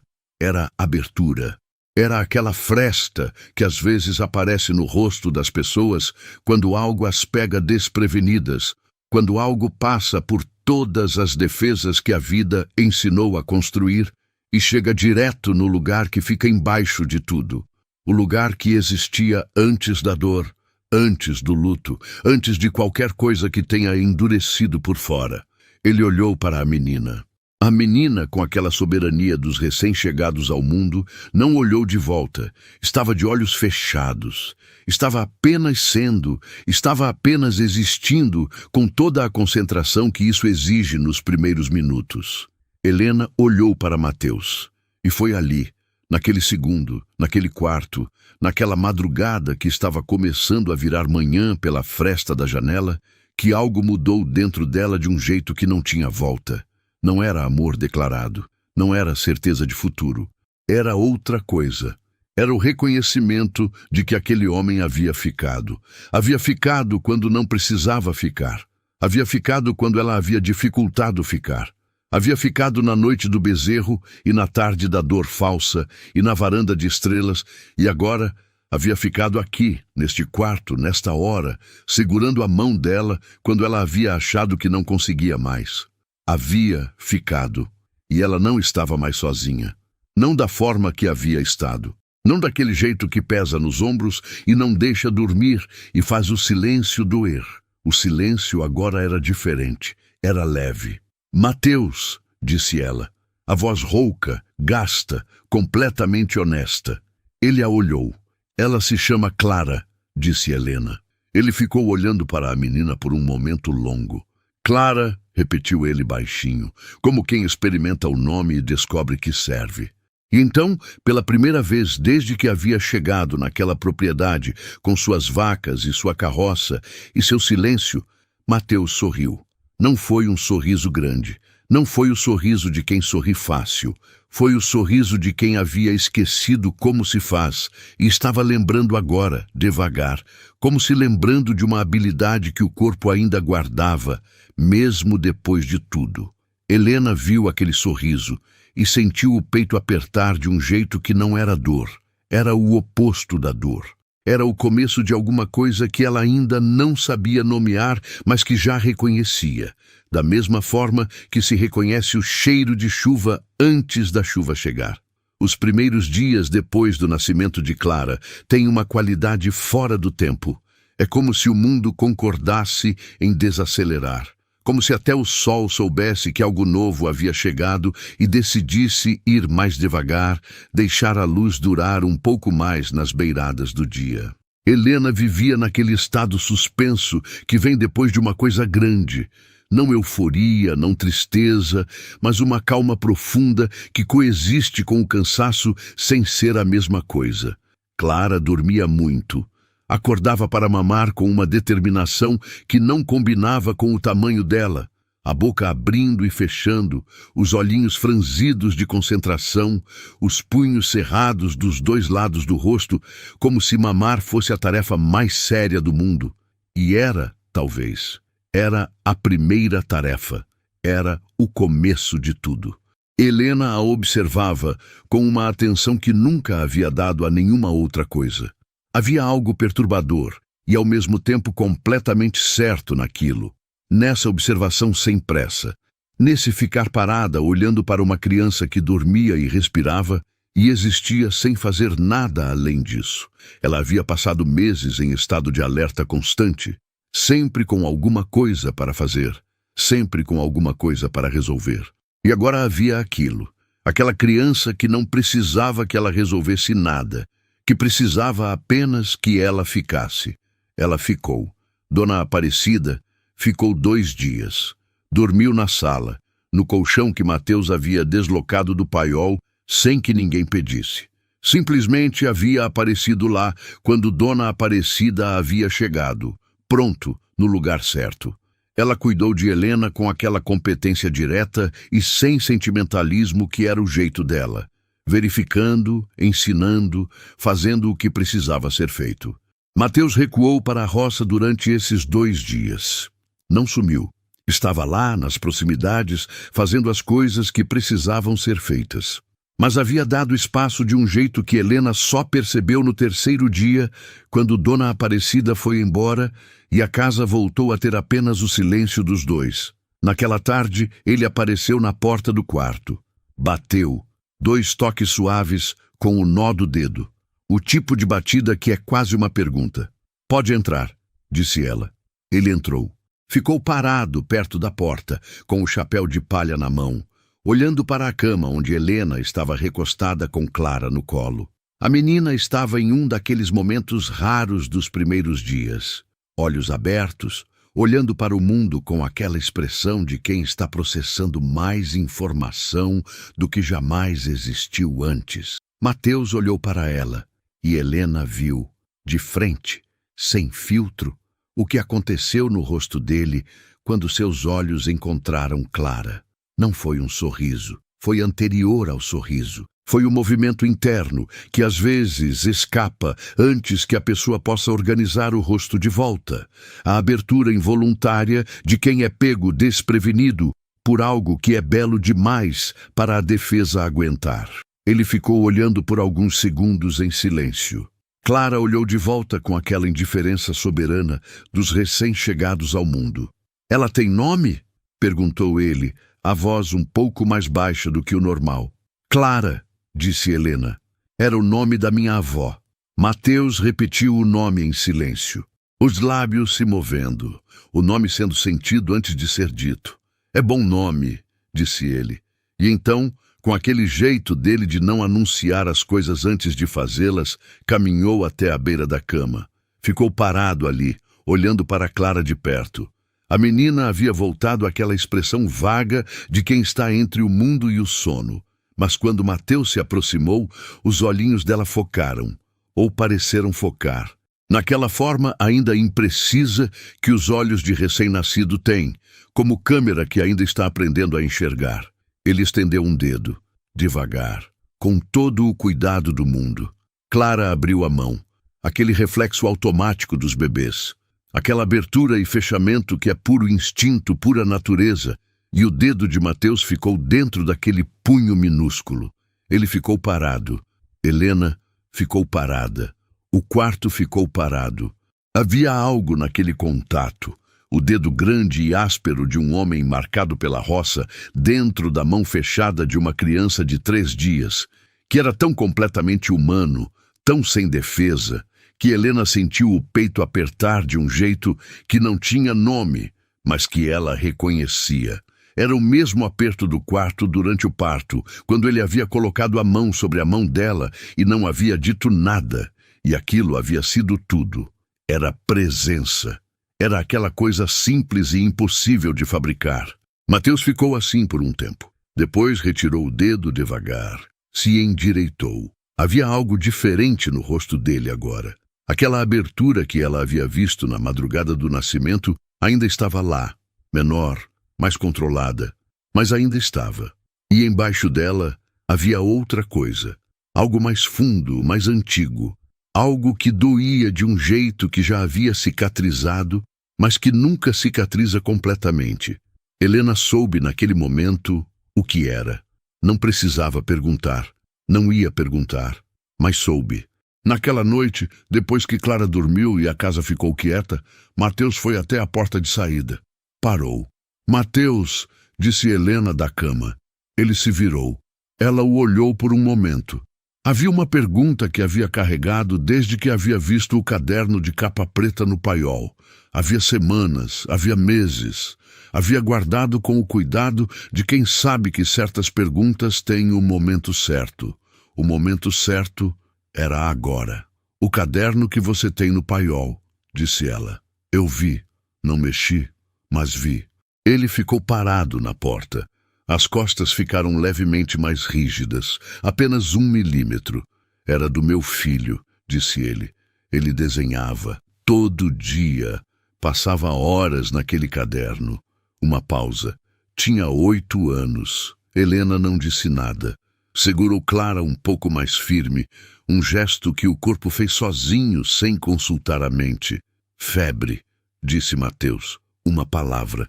A menor tragédia em tamanho, a maior em peso, longe de tudo, sem médico a tempo. O silêncio que se seguiu era do tipo que existe depois dessas palavras.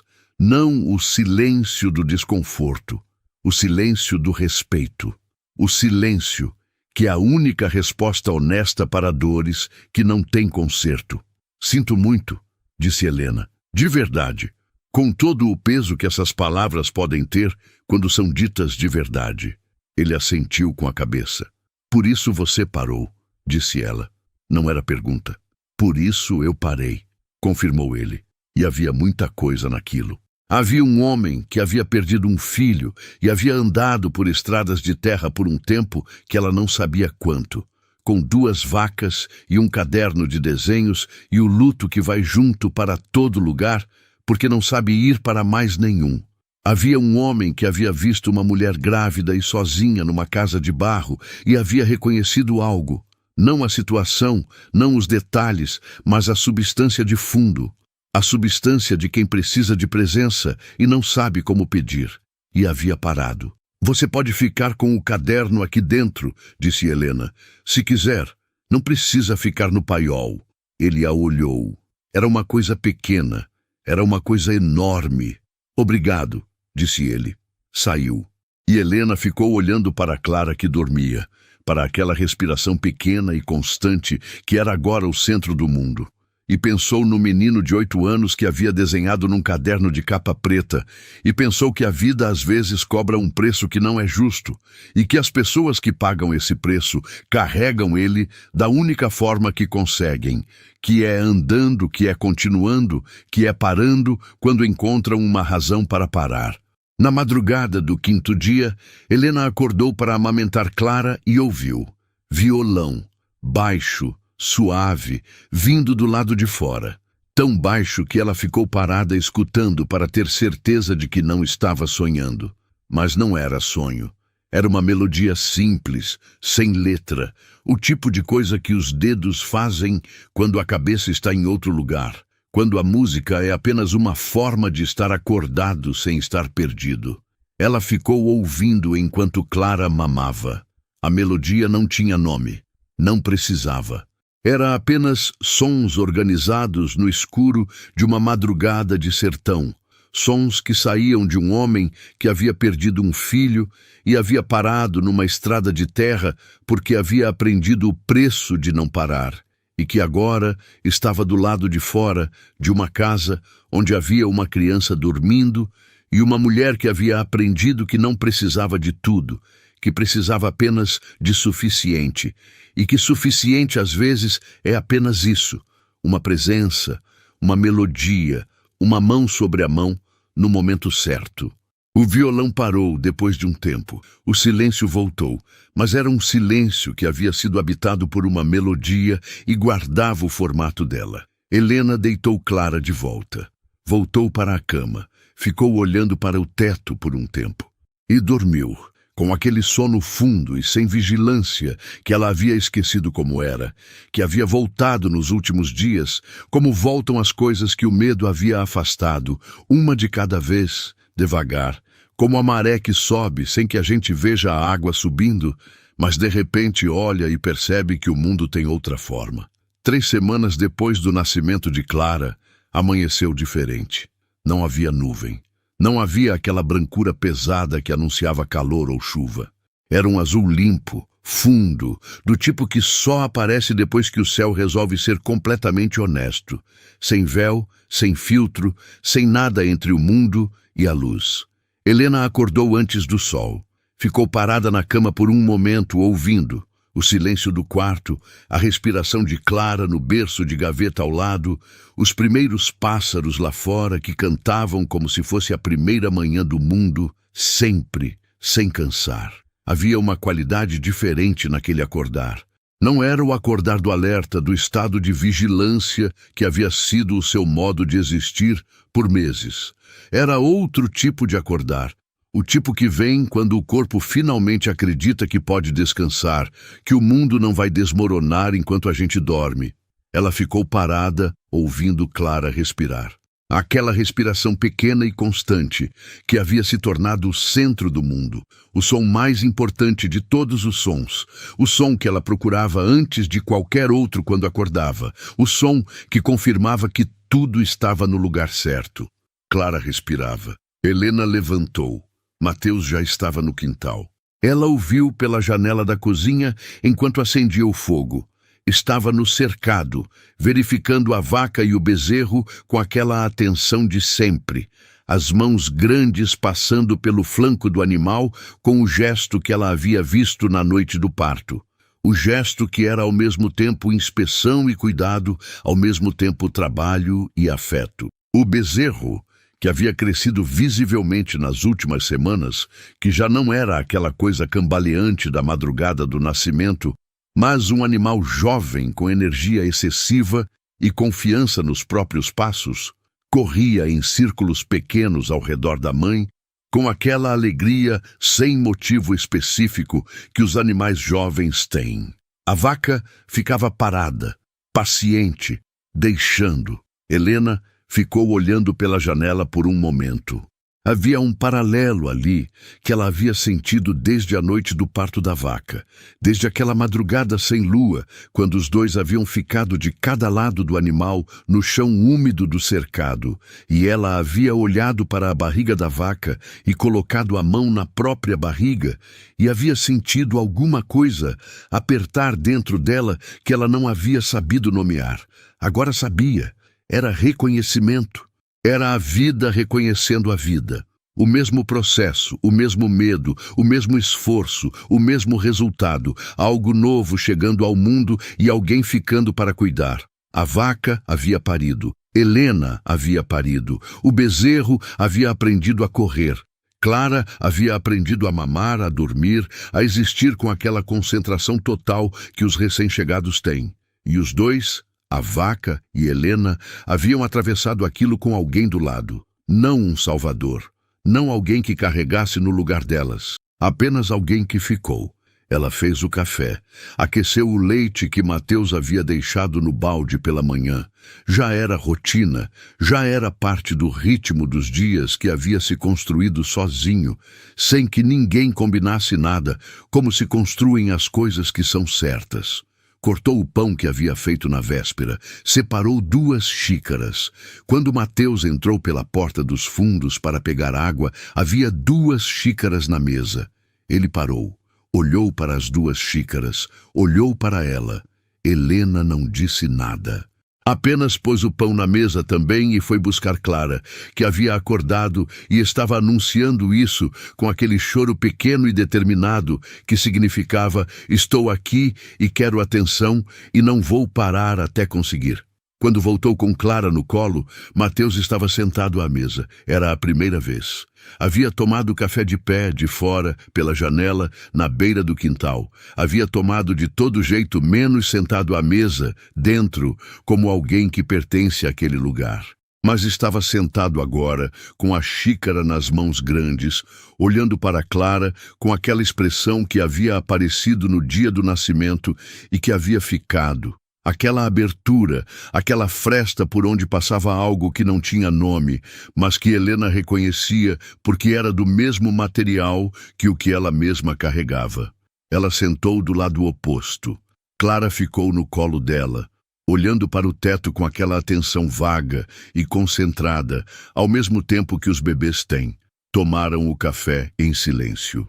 Mas era um silêncio que havia mudado. Não era mais o silêncio da distância ou da desconfiança.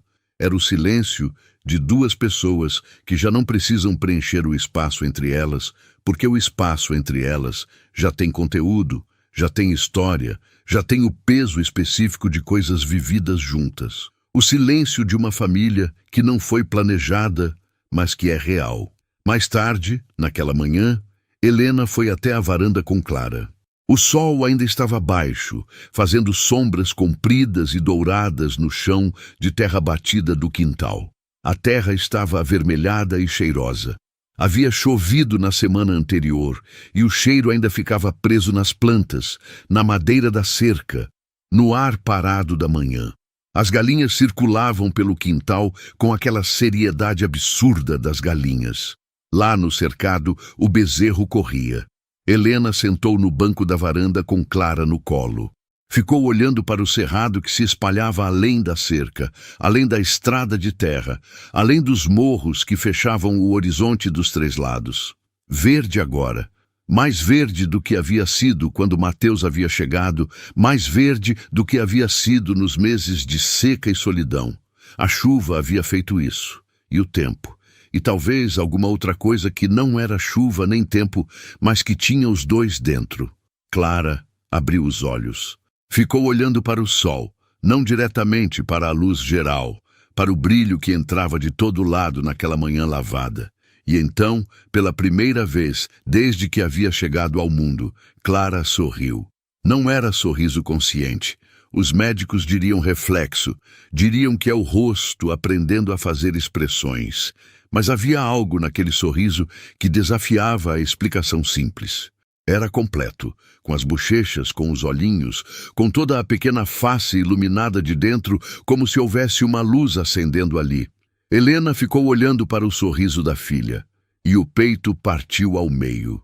De amor, apenas de amor, puro, sem história, sem o peso de tudo que havia vindo antes, sem a camada protetora que ela havia construído ao redor de cada sentimento que havia sentido desde que havia aprendido que sentimentos sem proteção machucam.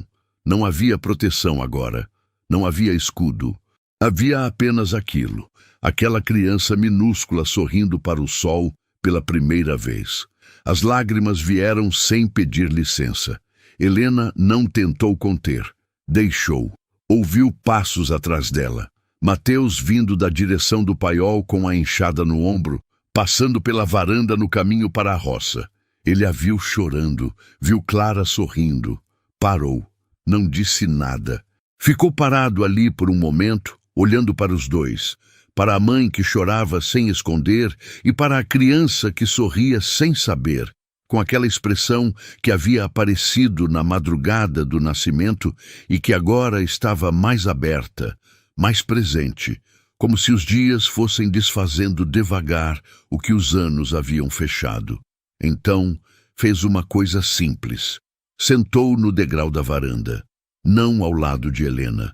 No degrau abaixo dela, de frente para o quintal, de frente para o cerrado, e o sol e o bezerro que corria, e as galinhas sérias, e tudo que era aquele lugar. Ficou ali, sem falar, sem precisar falar, apenas ficou. E havia naquilo, naquele sentar simples, naquele ficar, mais do que qualquer coisa que pudesse ser dita.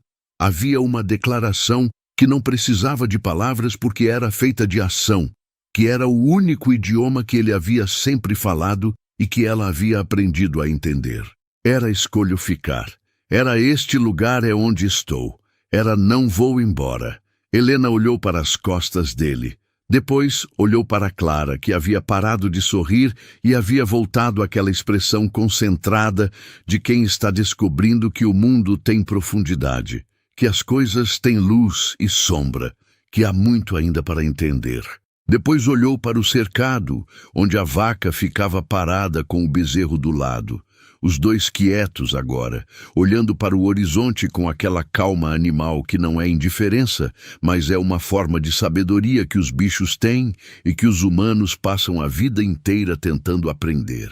Mãe e filho, Helena e Clara, a vaca e o bezerro. A vida que havia sido trazida ao mundo numa madrugada sem lua, e a vida que havia chegado depois de 8 meses de solidão e medo e espera. As duas ali, no mesmo quintal, no mesmo sol, sob o mesmo céu azul e honesto, paralelas, iguais no que importava. O dia seguiu. Mateus foi trabalhar, como sempre, como seria amanhã e depois, e nos dias que viessem. A roça não espera sentimento, a roça chama e o corpo vai, e nisso havia uma honestidade que eles ambos conheciam e respeitavam. Helena ficou na varanda até o sol subir o suficiente para a sombra das mangueiras não cobrir mais o banco. Depois, entrou, colocou Clara no berço de gaveta e foi para a cozinha. Havia leite no balde, havia fogo para acender. Havia um dia inteiro pela frente. Ela acendeu o fogo, pôs o leite para esquentar. Ficou olhando a superfície do leite mudar de temperatura, aquela mudança quase invisível que acontece antes de ferver, quando as bordas começam a se mover levemente, quando o calor sobe de baixo para cima, devagar, do jeito que todas as coisas importantes acontecem. Devagar, do jeito que as cercas são consertadas uma a uma, do jeito que a confiança se constrói gesto a gesto, do jeito que uma mulher aprende a não esconder as lágrimas, do jeito que um homem aprende a sentar no degrau de uma varanda e ficar. O leite aqueceu, lá fora o som da enxada começou, regular, cadenciado, honesto. O som de alguém conversando com a terra no idioma que a terra entende. Helena despejou o leite na xícara, foi até a janela. Ficou parada ali, com as mãos aquecidas pela xícara, olhando para o quintal onde Mateus trabalhava, para o cercado onde a vaca e o bezerro pastavam juntos, para o horizonte verde do cerrado que se espalhava além de tudo que ela conseguia ver. A casa não parecia vazia. Não havia parecido vazia há algumas semanas já, mas havia momentos em que ela percebia isso de novo, de forma nova, como se a percepção se renovasse. A casa não parecia vazia. O silêncio não doía. O tempo não pesava da mesma forma. Havia uma menina chamada Clara no berço de gaveta que um homem havia forrado com cobertores dobrados sem que ninguém pedisse. Havia um telhado consertado sobre a cabeça dela. Havia um gonzol silencioso no portão. Havia leite todos os dias. Havia do lado de fora um homem que havia chegado numa tarde de cerrado com 2 vacas e uma carroça, e um silêncio que era o maior que ela havia encontrado em outra pessoa, e que havia ficado. Havia ficado de um jeito que não tinha sido pedido, nem prometido, nem negociado, que havia simplesmente acontecido como acontecem as coisas que eram necessárias desde antes de existirem. Helena tomou o primeiro gole de leite quente, fechou os olhos. Do quarto, Clara fez um som, não choro, apenas som, o som de alguém que está acordando e está descobrindo que existe, que está aqui, que o mundo continua sendo o mesmo mundo de ontem, mas que hoje tem um dia novo dentro. Helena abriu os olhos, pôs a xícara na bancada e foi. Foi buscar a filha, que havia chegado ao mundo numa madrugada de medo e dor e havia trazido junto, sem saber, tudo o que vinha depois. A manhã, o sol, o leite, o sorriso, o degrau onde um homem sentava e ficava sem precisar explicar por quê. Pegou Clara no colo. A menina abriu os olhos, aqueles olhos ainda vagos, ainda chegando, ainda aprendendo o que é luz, e ficou olhando para o rosto de Helena com aquela atenção que parece reconhecimento antes de poder ser reconhecimento. Bom dia, disse Helena baixinho. Clara não respondeu, mas ficou olhando, e aquilo era suficiente, aquilo era tudo. Aquilo era o mundo inteiro cabendo num quarto de barro, no alto de um morro do interior, num dia de sol depois da chuva, com o cheiro de leite quente vindo da cozinha e o som de enxada no quintal, e uma família que não havia sido planejada por ninguém, mas que havia sido feita tijolo por tijolo, mourão por mourão, gesto por gesto, silêncio por silêncio, feita da única forma que as coisas verdadeiras são feitas, devagar, com cuidado, com presença. Lá fora, o sol subia. O cerrado estava verde e vivo, e completamente alheio ao fato de que embaixo dele, numa casa de barro com o telhado consertado e o portão silencioso, a vida havia recomeçado. Como recomeça sempre, sem anúncio, sem cerimônia, apenas recomeçando. Fim para todas as mulheres que seguraram tudo sozinhas por tempo demais, para todos os homens que aprenderam a parar, e para as crianças que chegam sem saber que salvam.